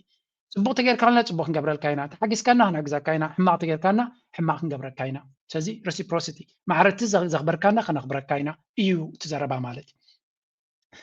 this is a very important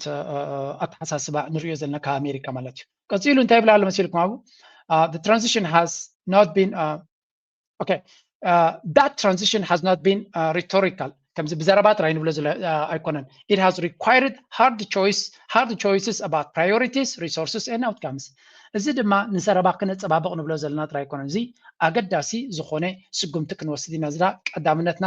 ከነነፅር ኢና ፀጋታትና ከነዋደሉ ኢና ውፅኢት ድማ ክንረኽበሉ ክንፍትን ኢና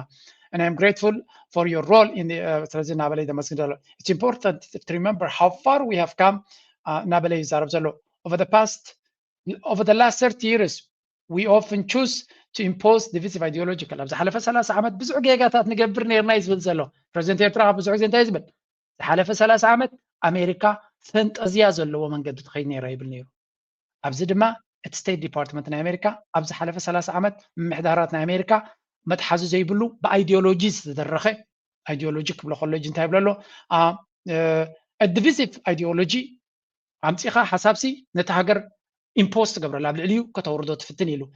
እዚ ድማ እንታይ ይብሎ ኣሎ ንኣብነት so ideology አክንድ ስትራቴጂ አይዲዮሎጂ ምጥቃም impose conditions and lectures where partners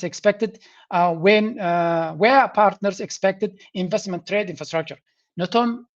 ካልኦት ሃገራት አክንዲ ምሶም ኮፊልካ ክትዘራረብ ፍታን ንስኻ ትደልዮ ዲሞክራሲ ግበሩ ሂማን ራይት ግበሩ ገለና በልካ ብላዕሊ ኮይንካ ክትምህሮምን ክትእዝዞምን ትፍትን ንሳቶም ግን ምሳኻ ማዕረ ኮይኖም ክሰርሑ ኣብ ትሕቲ ቅርፂ ኢንቨስት ክትገብረሎም ኣብ ኢንቨስትመንት ምሶም ክሰርሕ ኣብ ፀጋታት ምሶም ክሰርሕ እዮም ዝፅበዩኻ and we cannot trust with the government that prioritize sovereignty and developmental outcomes ስለዚ ብሰንኪ እዚ ከምዚ መንገዲ ድማ ኩሉ ግዜ ሃገራት ንዓና እምነት ኣውሪደን ምሳና ክሰርሓ ኣይክእላን እየን ነይረን ብመንፅር ድማ መጀመርያ ሉላውነት ናቶም ዝድፈር ኮይኑ ይስምዖም ነይሩ ብዓብዪ ድማ ኣብቲ ናይ ምዕባለ ውፅኢት እውን ከምቲ ይረአይ ነበረን ይብሉ ኣሎ ስለዚ and elevated values above the results even when outcomes on the ground ስለዚ ነቲ ናይ ቀደም ዝነበረ ጠቕላላ ትራሽ ዝገብሮ ዘሎ ንሱ ቅድሚ ሕጂ ዝግበር ዝነበረ ብሓፈሻ እንታይ እናበለዩ by constantly promising sweeping changes and frequent blah blah ነቲ ናይ ቀደም ዝነበረ ብሙሉእ ነፀጉ እንታይ ብሎ under President Donald Trump and Secretary Rubio ኣብዚ እውን ፅቡቅ ገይሩ ይገልፅዎ ኣሎ after the መርሕነት ናይ Donald Trump and Secretary Marco Rubio this administration has responded with clarity እዚ መርሕነት እዚ ዝሕጂ ዘሎ ንጹር ዝኾነ መርገፂ ዘለዎ ብንጹርነት ከምኡ ድማ with a disciplined pragmatic interest driven strategy rooted in flexible realism ተስና ሓሳብና ኣትዩ ዝነግር ዘሎ ብዚ ስለዚ ኣብቲ መጀመርያ ንጹርነት ናይ ዕላማና ክንገብር ኣለና ከምኡ ድማ ስነ ስርዓት ክህልወና ኣሎ ዕላማና ዘህርመና እምበር ፈንጠዝያ ኣይኮነን ኣካይዳ ይብላ ኣሎ ከምኡ ድማ ፕራግማቲክ ነገራት ከም ዘለዉ ኢና ንሪኦም ንሕና ከምቲ ንሕና እንደልዮም ዘይኮነ ከም ዘለዉ ኢና ንሪኦም ይብላ ኣሎ ከምኡ ድማ ኢንትረስት ድሪቨን ስትራቴጂ ረብሓናትና ኣብ ሴኪሪቲ ይኹን ኣብ ቢዝነስ ይኹን ኣብ ስደተኛታት ይኹን ኣብ ካልእ ኩሉ ረብሓና ዘማእከለ ነገር እዩ interest driven strategy rooted in flexible realism flexibility ድማ ክልወና ኣሎ ኣብ ኩንነት ግን ዝተመርኮሰ ክኾን ኣለዎ this approach of strategic economy that is modest in aims clear in interest disciplined about limits ስለዚ ዓቕምና ንፈልጥ ኢና ኩሉ ነገር ክንገብር ኣይንኽእል ኢና ንዓና ዘገድሰና ብንጹር ዝኾነ ኣብቲ ዘገድሰና ፀጋታትና ኢንቨስት ክንገብር ኢና እናበለ ይዛረብ ዘሎ ነጥብታት ድማ ነዚ ክንገብር ድሕር ኮይና we respect our African partners and therefore we do not feel the need to lie to them for our own moral purposes ስለዚ ንኣፍሪካውያን ንኩሎም መሓዙት ሃገራት ኣፍሪካ ኣብ ልዕሊኦም ክብረት ኣለና this commitment is born out of a desire for mutually beneficial partnership ስለዚ ብዛዕባ ልውላውነት ጥራይ ዝበሎ ረዩ ልውላውነት sovereignty መጀመርያ ኢሉ ኣሎ this is why national sovereignty is the core of the Trump administration's new approach መጀመርያን ቀንድን ኣገዳስናትና ኣብዚ ዘበነ ዶናልድ ትራምፕ እንታይ ብላ ኣሎ ሃገራዊ ልውላውነት እዩ ልውላውነት ናይ ሃገራት ዘይትንከፍ ነገር እዩ ስለዚ ኣብ ልውላውነት ነክፈረግ ዝበሃል የለን ብላ ኣሎ ኤርትራ እንታይ ትብል ልውላውነትን ግዛታዊ ሓድነትን ብፍጹም ክትንከፍ ኣይክእልን ይብል ብልፅግና እንታይ ይብል ነይሩ ልውላውነት ናይ ኤርትራ ኣይኣምነሉን ይብል ነይሩ ስለዚ ደንጎላ ግህዝካ ትረፊ ኢልዎ ዘሎ ኣሜሪካ ነቲ ናይ ብልፅግና መርሕነት ኣብ ኣሜሪካ ምፅኡ ናትና ስትራቴጂ ንስኻ ፈንጠዝያ ስለ ዘለካ ዝቕየር ነገር የለን ኢሎም ልውላውነት ነቕ ዘይብል መትከል እዩ ፒሪየድ ኣብኡ ኣብ ውሽጡ ፀወታ የለን ኢሎም ስለዚ እዚኣ ሓንቲ ካብቲ ንኤርትራ ምስ ኤርትራ ዘስርሖም ዘሎ ምስ ኤርትራ ዘለዎም ዝምድና ሙሉእ ብሙሉእ ክሰርሕሉ ከም ዝኽእሉ በዚኣ ጥራይካ ክትኣምን ትኽእል ስለዚ ንኤርትራ ኢሎም ዝቐየርዎ መንገዲ የብሎምን ወይ ከዓ ኤርትራ ስለተረረትና ንኤርትራ ዝጥዕም ኣይኮነን ዝብሉ ዘሎ ብመሰረቱ ንሳቶም ኣተሓሳስቦም ከምኡ እዩ ዘሎ ልውላውነት ናይ ሃገር ኣኽቢርካ ብኡ ምስራሕ ጥራይ ምክብባር ዘለዎ ድማ ተኸባቢርና ኢና ክንከይድ ዘለና ዓለም ሎሚ ንኢራን ንኣካያ እንታይ ትገብረካ ባይታ ይርይዎ ኣሎ ንቐፅል So Secretary Rubio has said the primary of national interest governance are our engagement with other states and diplomacy is defined by sober pragmatic dialogue and guided by the axiom that rational global actors will act for the benefit of their people and their state. ስለዚ ንሕና ንኽተለሉ ስነ ሓሳብን ኣካይዳን ይብል ኣሎ ኣረዳድኣናትና ሃገር ትዝለዓለ ክብርናተን ልውላውነተን እዩ እቶም ኣብቲ ሃገር ዘሎ መራሕቲ ድማ ብዘየገድስ መን እዮም ንሕና መረዳእታናትና ንናቶም ንሃገራውን ህዝባውን ረብሓናቶም ዝሰርሑ መራሕቲ ከም ዘለዉ ኢና ንፈልጥ ኢሉ ኣሜሪካ ድማ ንኤርትራ ዴሞክራሲ ከተምፅኣላ ግዴታ የብላን እዩ ዝብል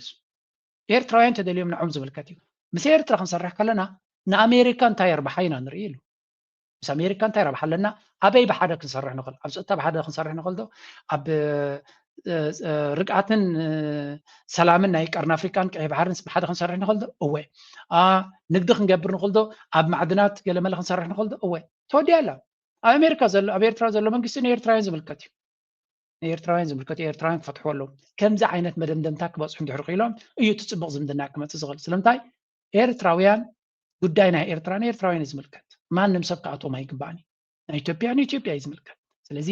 እዚ ዓይነት ክውንነት እንድሕር ከተቐቢልካ ጥራይካ ፅቡቕ ስራሕ ክመፅእ ዝኽእል it means rejecting the arrogant paternalism of thinking we can or should change the customs or politics of foreign nations where there is not a direct benefit to doing so ብግምጣሉ እንታይ ኢና ክንገድፍ ዝብል ዘሎ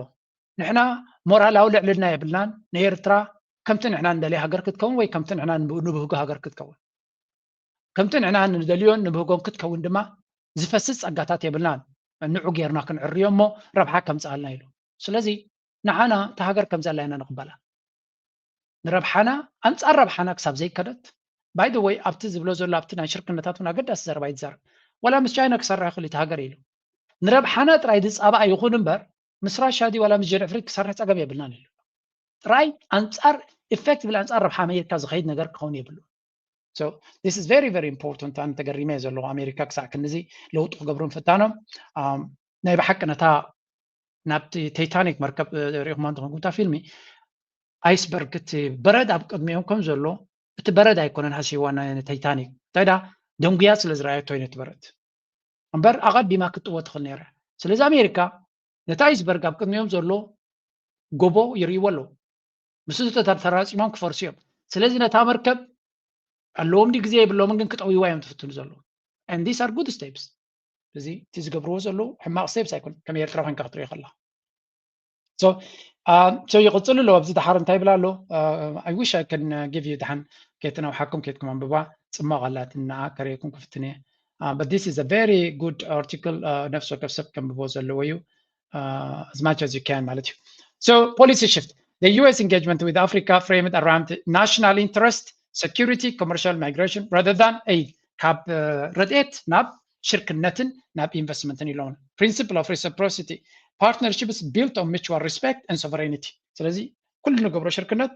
مكببار زلو كم دما قبل ولاونت تمركز سيلو ولاونت نهاجرات نخبر كاز قبر زلو and rejecting paternalism أبوخاوي أياها خون جناي دلني نت كله أياها خوينو أبوها خوينو كابخان لا على زعبي نسحب نسخان اشتي تخون أتحسسبا يلن نقد فلا نايبلغ مالو man this is great so this is good ስለዚህ ተሓደ ጎቦት ሓደ اشتي ደይኮነ ማዕረ ኮይና ኢና ክንሰርሕ ዘለና እዮም ዝብሉ ዘሎ critique of past approaches previous محجز نبرا كايدا بمولهم حماقات يوم نيروم ideological conditions and failure to deliver resources كل تستجبرت توزدم رجعت دما فشيلو دونالد بريزنت سياس كان معتنا سنتايلو امريكا زفتنو تقول فشيل في 30 عام كل يسرع الجون زي دونالد ترامب زفتنو زلون اندعي اين فلطونينا اغلى غيرنا هنرينا جن وصيت يمص دايم صنيل نيرو سلازي again they also قدم بريزنت سياساتهم اما دم انت بتصحوا القداس صحفه سفيرهم ملو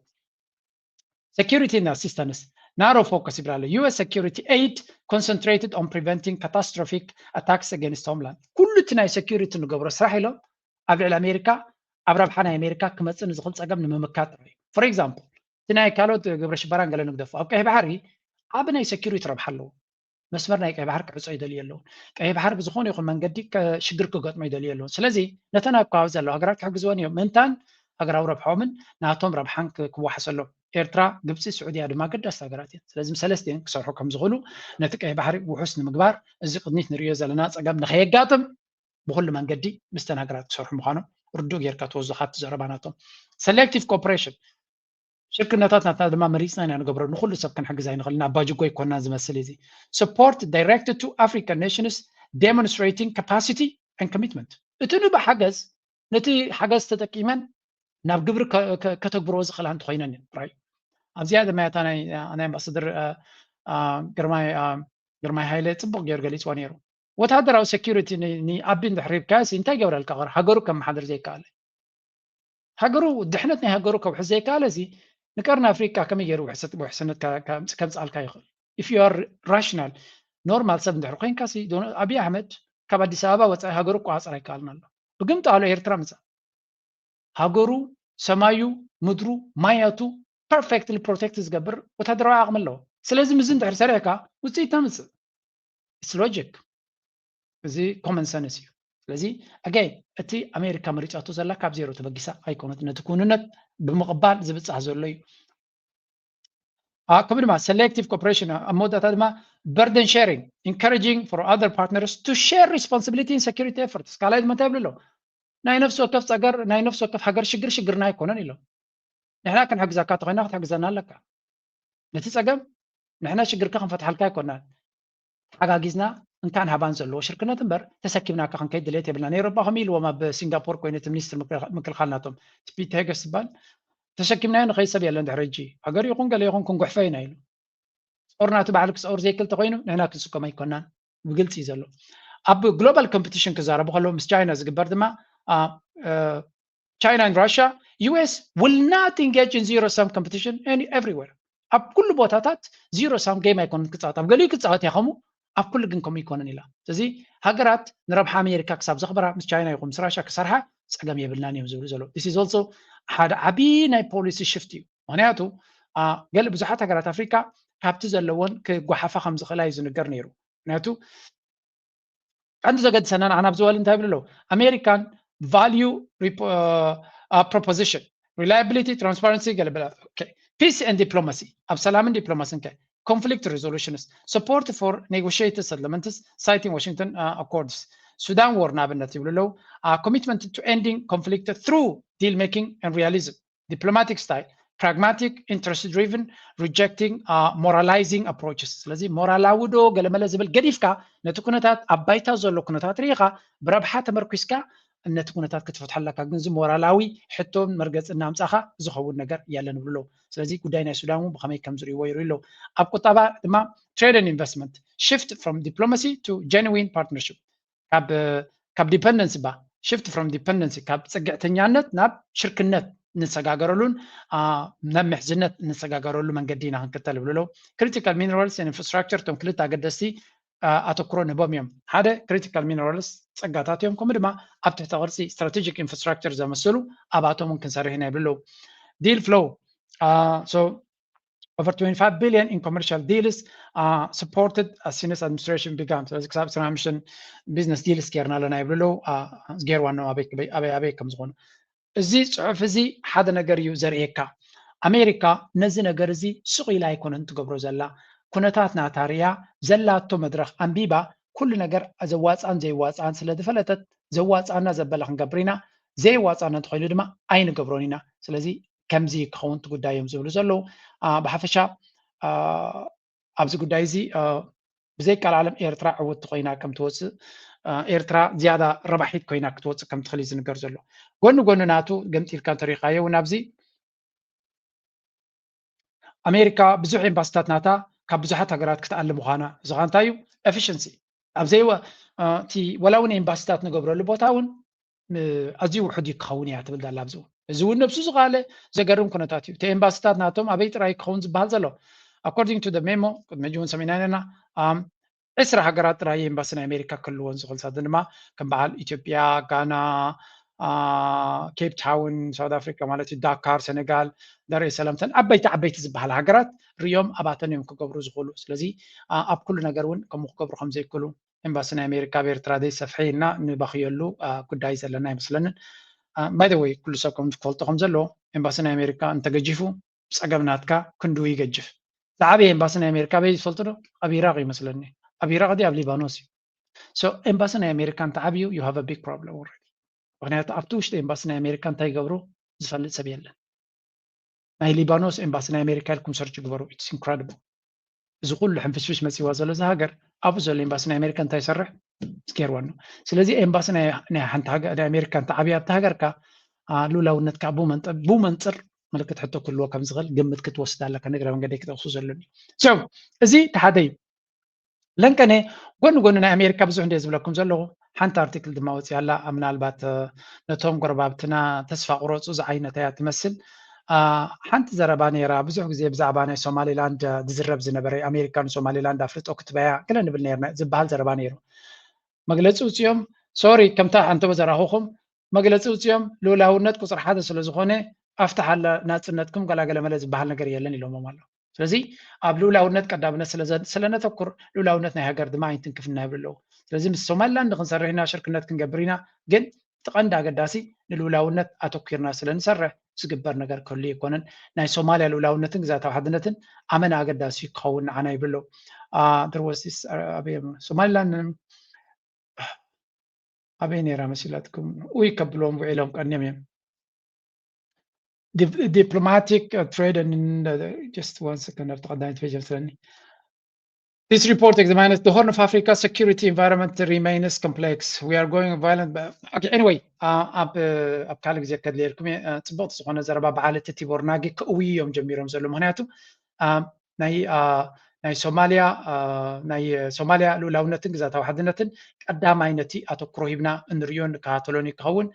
ንዑ ዘይሕሉ ዘበለ ድማ ኣይነተግብሮን ኢና ኢሎም ኣለው ነቲያቶም ድማ ምሳኹም ክንሰርሕ ንኽእል ኢና ግን however regional security concerns and the dispute over Somalia status including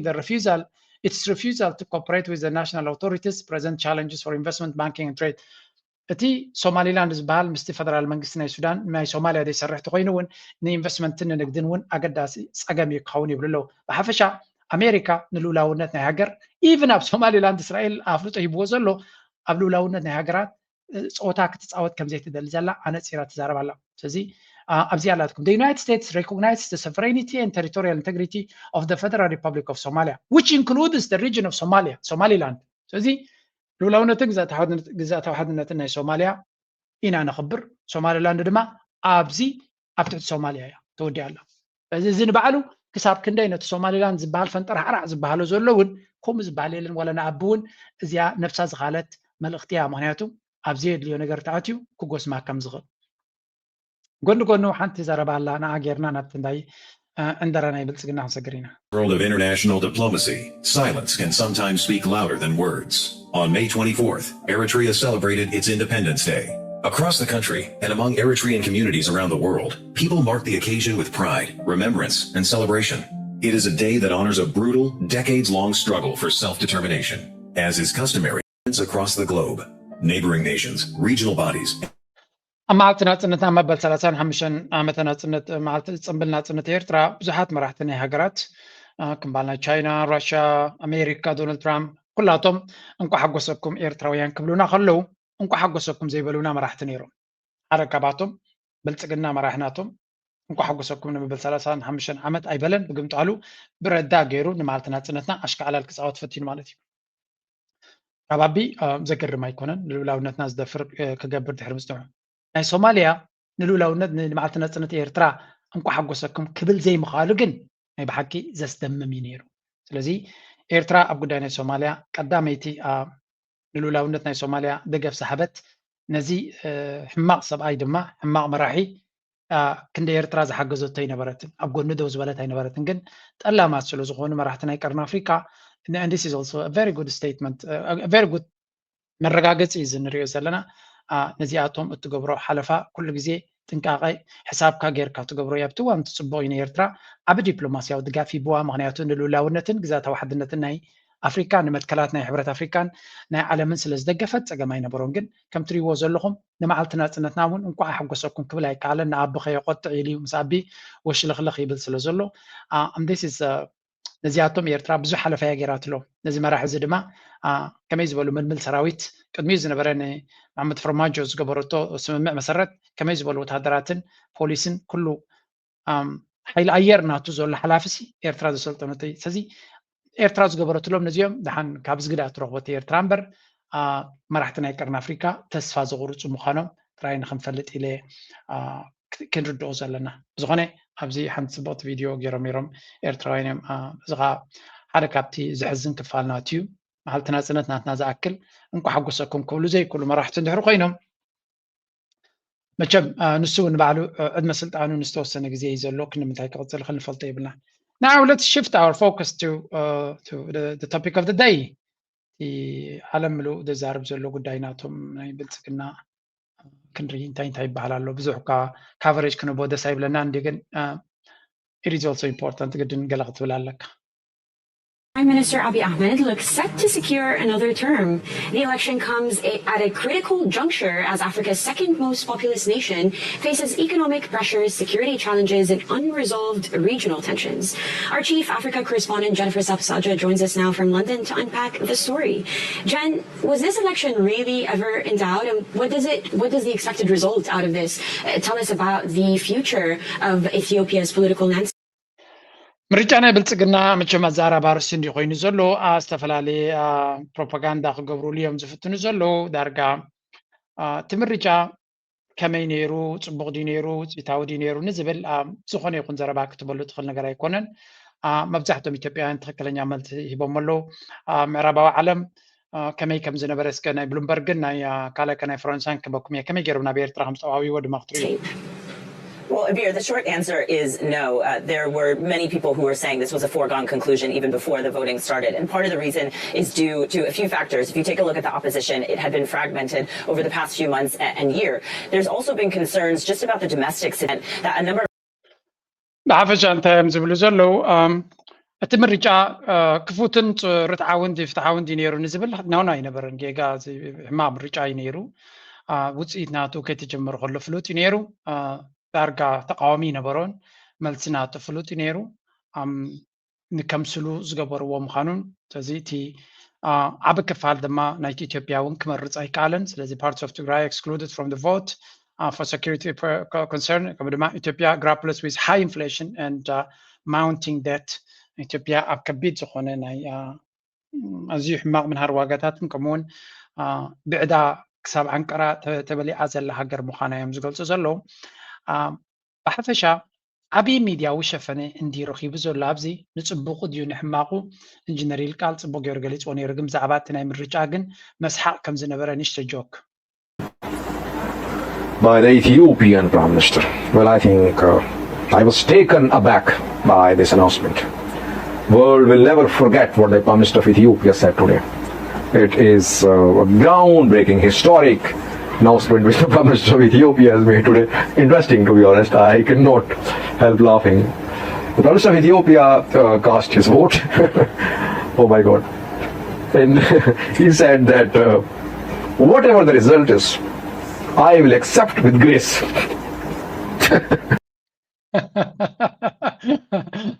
እንታይ ኢሉ ይድላገፅ ዘሎ መሲልኩም ኣብይ ኣሕመድ ድምፂ ናቱ ምስ ሃበ እንታይ ኢሉ ተዛሪቡ መስለኩም ኩሉ ሰብ ከማን ኣስደሚምዎ ዘሎ ነጥቢ እዩ ውፅኢት ናይቲ ምርጫ እንታይ ምዃኑ ፅቡቅ ገይሩ ዝፈልጥ ሰብሲ ድምፂ ናቱ ምስ ሃበሲ ዝኾነ ይኹን ወላ እንተተሳዒረ ድየ ዝኾነ ይኹን ውፅኢት ካብዚ ምርጫ ዝመፅእ በቃ እሺ ኢለ ክቕበል እየ ኢሉ ኣሎ ሓቅኻ ባዕልካ ዝገበርካ ምርጫ ዳሞ ውፅኢቱ ንትፈልጥ ዳሞ እንታይ ዘገርም ኣለካ ኣይተሓፍርን ዲኻ ኣይሓፍርን እዩ ዶናልድ ትራምፕ ናይ ኣብይ ኣሕመድ ኩሉ ግዜ ዘገርም ነገሩ እዚኣ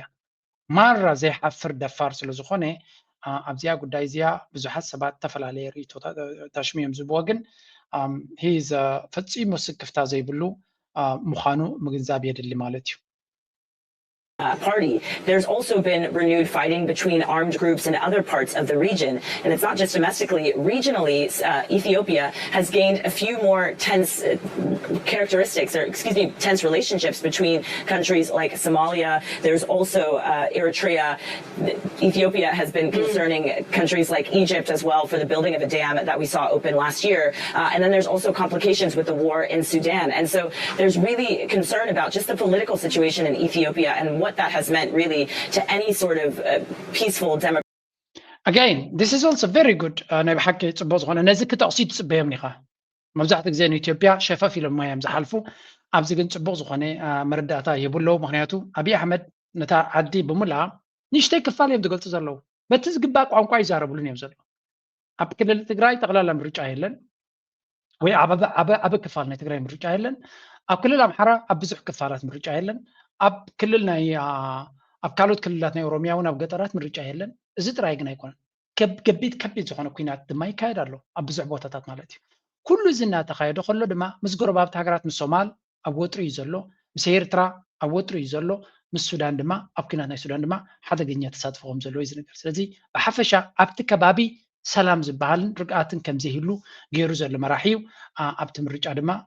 ተመሪፁ ከም ዘለኹም ትሪእዎ ዘለኹም ኣበሻሻ ዓዲ ኸይዱ ምርጫ ክገብር ከሎ ዘርኢ ተዋስኦ እዩ እዚ anyway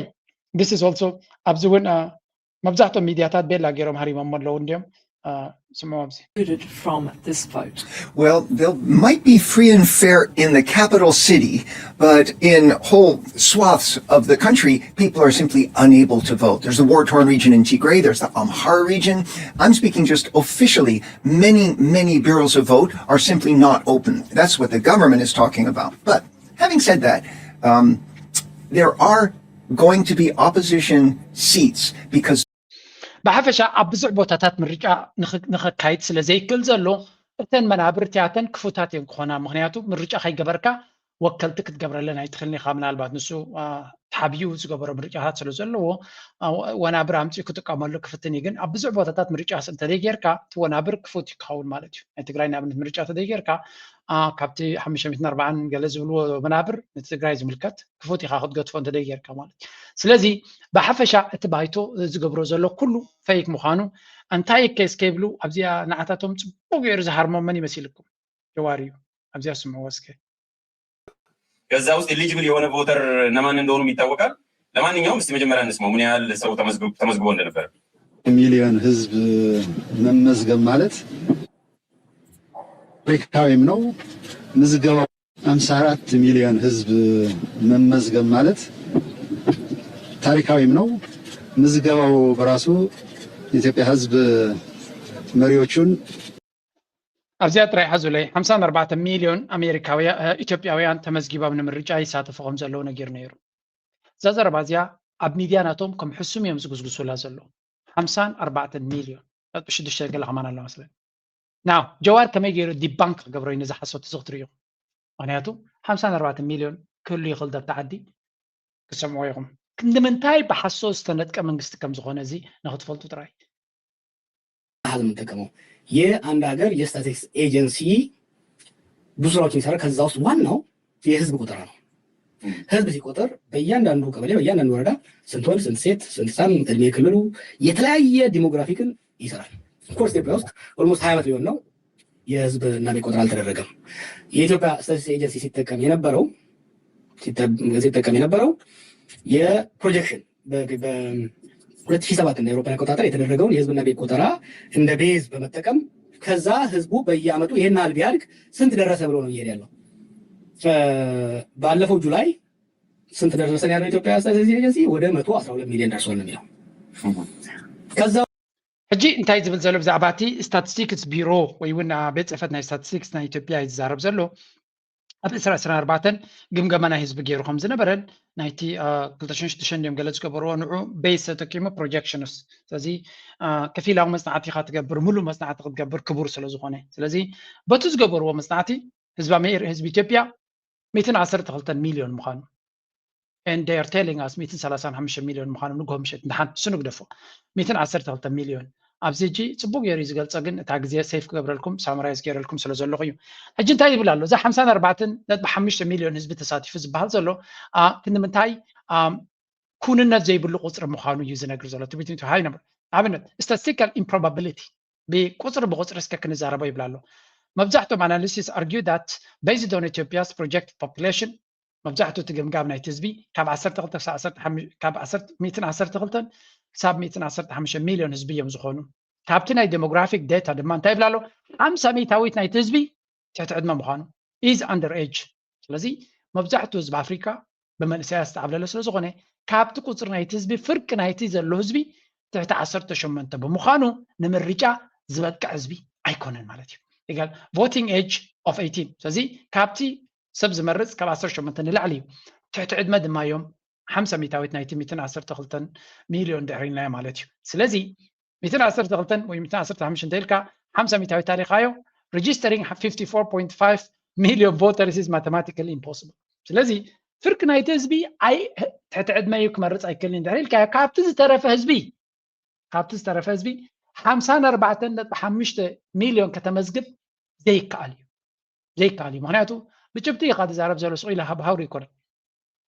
so impossible percentages after subtracting regions like Tigray ኣብነት ኣብ ትግራይ ምርጫ ኣይተኻየደን ድሕሪልካ and the other conflict ridden ወረዳስ where elections were suspended ስለዚ ኣብ ክልል ኣምሓራ ይኹን ኣብ ክልል ኦሮሞ ብሰንኪቲ ዘሎ ኩነታት ምርጫ ዘይተኻየደሎም ቦታታት ንኩሎም እንተኣሊኻዮም ይብል ኣሎ then ዳርጋ እቲ ዝተረፈ ህዝቢ ብሙሉ ተመዝጊቡ ነፍሲ ወከፍ ሰቡ ተመዝጊቡ ክትብል ክትክእል ኣለካ 54.5 ሚሊዮን ሰባት ተመዝጊቦም ክትብል እንድሕሪ ኮይንካ ይብል ኣሎ in contrast typical voter registration ኣብ ኣፍሪካ 60% ናይቲ ህዝቢ እውን ኣይምዝገብን እዩ ስለዚ እቲ ቁፅሪ ዝጥቀምሉ ዘሎ ካብ ሓሰብ ኣብ ኩንነት ዘይተመርኮሰ ቦክ ዘቢሎም ዝጥቀምሉ ቁፅሪ ምዃኑ on the ground institutional fraud due to active conflicts in regions like Oromia, Amhara and Somali election board officials could not physically access many areas. Instead, local politician cadres allegedly generated handwritten lists of names. In times of Gurutalo, Sanktu Zolus at Taukunata Dema, up Kelelna, Oromia, Amhara, Common Nakel Somal, Sanktu Zolus at Otom Namerata board Zubal after what at Kodsulezekulu, Notom Ashmat Naitadi, Boragat Asfirom, Richa Hamsta Hayden, Nohusta Hamzumarat Gerom, Yubom comes a Louis in Garzalo. Allegedly generated handwritten using outdated local tax and fertilizer loan records ካብቲ ዘለዎም ናይ ግብሪ ይኹን ከምኡ ድማ ናይቲ ድቑዒ ዘለዎም ሊስታታት ተጠቂሞም ይመልእዎ ከም ዘለውን ስለዚ እቲ ምርጫ ክንዲ ምንታይ ፌክ ምዃኑ ኣብዚ እውን ዝተፈላለየ ጭብጥታት እናርኣዮም ዝዛረቡ ስለዚ እቲ ዝብሎ ዘሎ statistical service estimates population እዚ ጭብጢ ዘሎ ሓበሬታ ምዃኑ እቲ ኣብ 2024 እቲ ስታቲስቲክስ ኦፊስ ናቶም 109 ሚሊዮን ህዝቢ ከም ዘለወት ሃገር እዩ ዛረብ ነይሩ ስለዚ ኣብ 2 ዓመት ከመይ ገይሮም እዮም ካብ 109 ናብ 130 ክድይቡ ዝኽእሉ just impossible ኣብይ ኣሕመድ ዓመት 3 ሚሊዮን እናንወስኽ ኢሉ ነይሩ ስለዚ 112 እዮም ክኾኑ ዝኽእሉ ሕጂ but these people are like ሓሶት ናቶም ጀዋር ከምዚያ ገይሩ የጋልፅ ኣሎ and ከም ትሪእዎ ዘለኹም እዚ እቲ ምርጫ ኩነታት ናይቲ ምርጫ ተባሂሉ ድራማታት ዝግበረሉ ዘሎ እንግዲህ በብዙ መልኩ የተከታተልኩ ይመስለኛል ከምርጫው በፊትም አስተያየት ሲሰጥ ነበር በተለያዩ ሚዲያዎች ዛሬ ደግሞ በአይነቱ የተለየ ነው ሰባተኛ ሀገራዊ ምርጫትም ስለሚከብድ ያዩ ቀን ብሎ በተመለከተ በጣም አመሰግናለሁ ደስተኛ ነኝ በስነ ልቦና ቅርብ ነኝ በአጋጣሚ ከዚህም በኋላ ካገኛችሁ በፈልጋለሁ ይሄ የሚባለው ዘመን ላይ አይደለም ያለ ነው ስለዚህ ከትግሉ አካል ስለሆንኩኝ እውነቱን ለመናገር ደስ ብሎኛል ብል ይሻላል ዛሬ ደስታ የሚባል አይደለም በአገር ጉዳይ እንደዚህ ማላገጫ ነገር ሲፈጠር ግን አንዳንድ ጊዜ ነገር ለበጎ ነው ይባል የለም መጀመሪያ የነበረኝ ግንዛቤ እኔ በቃ ዓለም በውል የኢትዮጵያን ጉዳይ አልተረዳውም በጣም ፕሬሲንግ የሆኑ ጉዳዮች በተለያየ ሁኔታ አሉ በአገራችንም ደግሞ ብዙ ኢንጂነር ይልቃል ድማ ብግዲዩ እንታይ ይብል ኣብዚ መሲልኩም ሕፅር ኣቢለ ሳመርክበኩም እዚ ምርጫ ክካየድ ከሎ ኣነ ብጣዕሚ ፍርሒ ነይሩኒ ኢሉ ምክንያቱ ብልፅግና ፅቡቅ ምርጫ ከም ዘካየድ ዘሎ ኣምሲሉ ሃገር ሰላም ከም ዘላ ኩሉ ርግኣት ከም ዘለዎን ኣምሲሉ ብዓለም ደረጃ ተቐባልነት ረኺቡ ነቲ ተቃውሞ ናይ ፋኖ ይኹን ናይ ካልእ ኩሉ ከም ዝድሃኽ ክገብሮ ተቐባልነት ከም ዘይረክብ ክገብሮ ዝብል ፍርሒ ነይሩኒ ሕጂ ክሪኦ ከለኹ ግን እንቋዕ ገበሮ ነዚ ምርጫ ምክንያቱ ብዓለም ደረጃ ንክጋለፅ ገይርዎ ኢሉ እቲ ስርዓት ናይ ብልፅግና ክንዲ ምንታይ ብልሽውን ድኹምን ምዃኑ ብዓለም ደረጃ ንኽፍለጥ እቲ ምርጫ ናቱ ኣጋሊፅዎ ኢሉ ዲሞክራሲ ከም ዘይብሉ ናይ ፕረስ ናፅነት ከም ዘይብሉ ሃገር ከም ዘይቋፀራ ንውግእ ወረውግእ ኣጀንድኡ ምዃኑ ሕጂ እውን ዝቕፅል መደብ እሱ ምዃኑ ንዓለም ባዕሉ ኣፍሊጥዎ ኣሎ ስለዚ ብለሲንግ ኢን ዲስጋይስ ኢልዎ ማለት ብዛዕባ ሃገር ፅቡቅ እኳ ክትብል ኣይትኽእልኒኻ ግን እቲ ሕማቕሲ ንፅቡቅ ነገር ክኸውን ክኢሉ ኣሎ ይብላ ኣሎ ስለዚ ባክፋየር ገይሩ እቲ ኤሌክሽን ሰርቪንግ as a transparent display that exposed the government's weaknesses to both the local public and international observers ስለዚ ብሓፈሻ እቲ ብልፅግና ክሸፋፍኖ ዝፍትን ዝነበረ ብሰንኪ እቲ ምርጫ ዓለም ምሉእ ቆላሕታ ከም ዝቦ ገይሩ ቆሊሕ ኢሉ ክጥምት ዝጀመረ ድማ ዝዓሰወ ነገር ዝሞተ ሃገዝ ነገር ዝተበላሸወ ነገር ጥራይ ዝሩ ዘሎ በዚ መልክዕ ድማ ኣቢ ንዓለም ምሉእ ባዕሉ ጉዱ ፍለጡ ለይሉ ኣፍሊጥዎም ኣሎ እንታይ ዓይነት ትትማሊ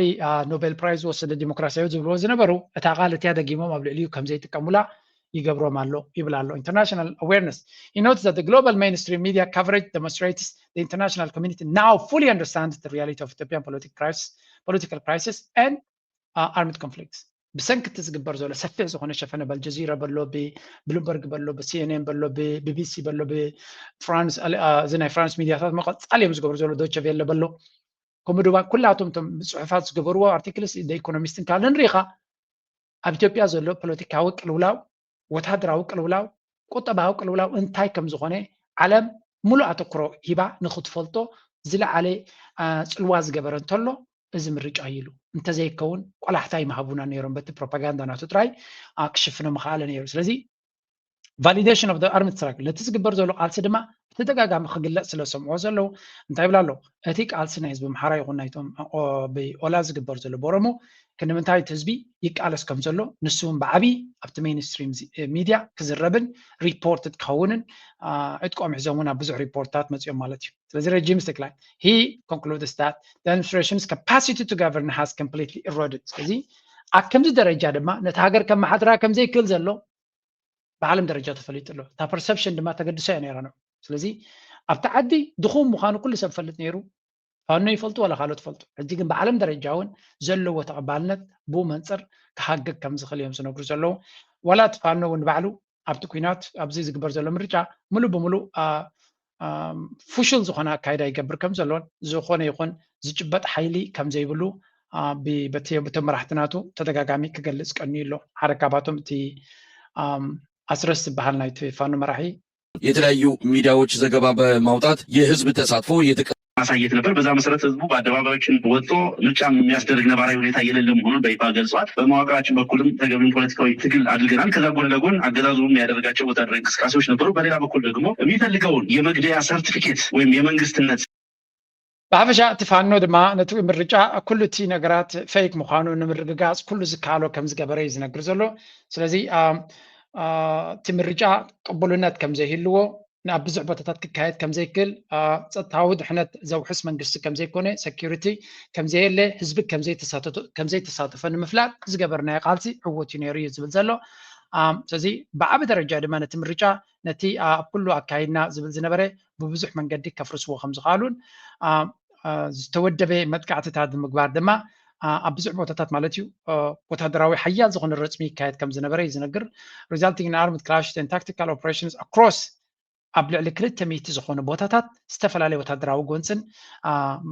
ውግኣትን ከም ዝተካየደ ነቲ ምርጫ ንምጉንዳብ ማለት እዩ ወይ እውን ሰላማዊ ምርጫ ኣካይደ ኢሉ بعلم درجة أفرطون عبروتن غيركب. This disruption successfully targeted polling stations and key infrastructure spanning all 130 traditional electoral districts in Amhara region. أبتن 230 شمنت نايم رجع زوباتاتن بوتاتاتن نعاتاتن نتخيل برزغ الكوناتات كلون نمي أتعاون تطور نمي بالن بزح عينات متقعتاتن سقمتاتن كم استوسدن كم ما بيكوت and low turnout كم ድማ ትህዝቢ ናብቲ ምርጫ ንከይሳተፉን ጎስጓሳትን ስራሓትን ብምግባር ኣንፅርግያታት ብምዕፃው ንብዙሕ ነገራት ጠጠው ከብል ክኢሉ ማለት እዩ ስለዚ ዕላማ ድማ 54 ሚሊዮን ቮተርስ ተመሪፆም ኣለዉ ክብል ከሎ ብቁፅሪ እውን ክኸውን ዘይክል ሓሶት ምዃኑ እዚ እውን ደጊሙ ይነግር ኣሎ ስለዚ ኩሉ እዚ ንሪኦ ዘለና ኩላቶም ኣብ ሓደ ደምዳምታ ይመፁ ኣለዉ ብልፅግና ናይ ሓሶትን ፕሮፓጋንዳ እንተዘይኮይኑ ካልእ ዝተገበረ ነገር ከምዘየለ እዮም ዝነግሩ ዘለዉ I think this is pretty much እንታይ ክንብል ንኽእል ኣብቲ ጉዳይ ክንሪኦ ከለና ስለዚ ኣዝዩ ኣገዳሲ ኩነታት ምዃኑ ድማ እዩ እቲ መደምደምታ ተበፂሑ ዘሎ ክትሪኦ ከለኻ ካብኡ ቀፂልና ሓንቲ ኣብዚ ናይ ትግራይ ዝበላ ፅቡቕቲ ዘረባ ነይራ እስከክበኩም there was this video ካብ ደንቀነ ፅቡቕ ዝኾነ ቪድዮታት እንድዩ ዝገብር ዘሎ እዚ ጀነራል ኣበያ ዘላ ወደ if I find it can share it with you በዚህ እንዲህ ሓደ ጊዜ ትነቕርቦ ነገራት ስለዚ በፅሓና ንኩሉ ከነቕርቦ ይንኽልና ዘለና give me a second I have to look for it. In general, Ethiopia has never had free, fair, and democratic and competitive elections. What was hoped in that 2018 under the leadership of the current Prime Minister is that he would open up the political space. He would make sure that the country is at peace with itself and with its neighbors, and that he will resolve some, or help resolve some of the internal contradictions, political contradictions, ethnic contradictions. كم تري وزلهم انتاي زبل زلو بروفيسور هزكيل بوغانو إثيوبيا بغدا ون مرجع هاللي كفوت زغوني ديمقراطيا مرجع غير يتفلتنيا كابنا ابو تي زبحال زنبري تسفان هفاني نيرون بر مرجع صعي تغير لا يفلتنيو ابي احمد دما بزح مبصعاتات بزح تسفا استغبرو مراحي كوينو مزيو نتخلو استوهبو عدلات سريقو زبل مراحي سلو زغوني ነቲ ዝነበረ ኩነታት ኣብ ግዜ ሄደ ግን ቅድሚኡ ዝነበረ ኩነታትን መሊሱ ዘዳኸመ ምሱ ከማን ክወዳደር ዝኽእል ምርጫ ክገብር ዘይከኣለ እዩ እናበለ ቤላ ገይሩ የጋልፅ ኣሎ ዝኾነ ብኩሉ መዳይ ንሪኦ ዘለና ኩነታት ኣብይ ኣሕመድ ፍሹል ኩነታት ይኸይድ ከም ዘሎ ጥራይና ንርኢ ኢትዮጵያ ካብቲ ምስረት ጀሚራ ፀረ ህዝቢ ትግራይ ትዕርደ ኮይንና ኢና ተጋዲድና ኣብ ግንቦት 20 ከቢድ ዝነበረ ብፋሽስትነት ብርክ ዝማዕበለ ናይ ዕብለላ ስርዓት ዝሰዓርና ትዕርደ ኾነ እትኳሓል ሃገር ግን ኣይኮነትን ካብ ምስረትዓ ጀሚራ ሓደ እምነት ሓደ ቋንቋ ሓደ ህዝቢ ተኣምን ህዝቢ እያ ሃገር እያ ብኸምዚ ዝበለ ዓብላላይ شعون عاولنا نزارو زنرنا عولا لا يتفلا اي جبات هاي ناين دماتو زوحت بس اوراو قاويان كوينو دوب زترر تقريرو بهيرات زطفئ سرعاتي ناسعرنا ناي قنبوت 10 عاوت زي جنرال حركاتهم نصور زخونه ملእኽቲ ዘመሓላልፍ ዘሎ እዩ ነዚ ፕላትፎርም ይህብዎም ህላዎም ከማን ብሓቂ ጽቡቕ እዩ ሓቂ ንምዝራብ it's a good thing نغزل أب إيرترا جزنا كنسكرينا مجمريا سك زيا خنسم ፅሑፍ እዚ ትድርዕ ቅድሚ 2 መዓልቲ ዝወፀት ኣብቲ ኢንስቲትዩት ኦፍ ፎሬን ኣፌር እውን ኣላ ካልእ ምዝ ናይ ኣሜሪካ ዝተተሓሓዘ ማለት ኤርትራ ምስ ኣሜሪካ ሓደ ዝምድና ክትገብር እያ ይበሃል ኣሎ ስለዚ ንዕኡ ናይ ኤርትራ ሽግር ምንፃል ኣይኮነን ናይ ኤርትራ ሽግር በዓላ ዝመረፀቶ ናይ ወታደራዊ ኩነታት ናይ ምሕደራ እዩ ስለዚ ታክቲክ እዩ ዓይነት ዝብል ሓደ ፅሑፍ ወፂሎ ዝሓለፈ ሰንበት ማለት እዩ 30 ወርሓ 5 እዚ ፅሑፍ እዚ ኦፍ ኮርስ ሓደ ሃና ሓሰን ትበሃል ፅሒፋቶ ኢሎም ኣውፂኦም ኣለዉ ልክዕ ግን ነዚ ንብሎ ዘለና እንኳላይት ናይ ኤርትራ ሰራዊት ኣብ ትግራይ ኣትዩ ሓደ ምርኣያ ናይ ህውከት ምድላይ ወይ ንህውከት ከም ሓደ መፍትሒ ምድላይ እዩ ኣበይ ኣላ ሽግር ኣበይ ኣላ ኩናት ኢሉ ወንትድ እናበለ እዩ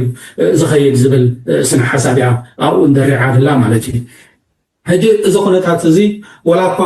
ንሕና ከም ኤርትራውያን ተዓንተው ዝመልክዎ ንሕና ኢልናዮ ንሕና ፅሒፍናዮ ነርና ትትኸውን ልብኻ ምን ኢልካ እዚ ዳ ልክዕ ምክንያቱ ኩሉ ግዜ ኩናት ኣይድለናን ናብ ዝብለሉ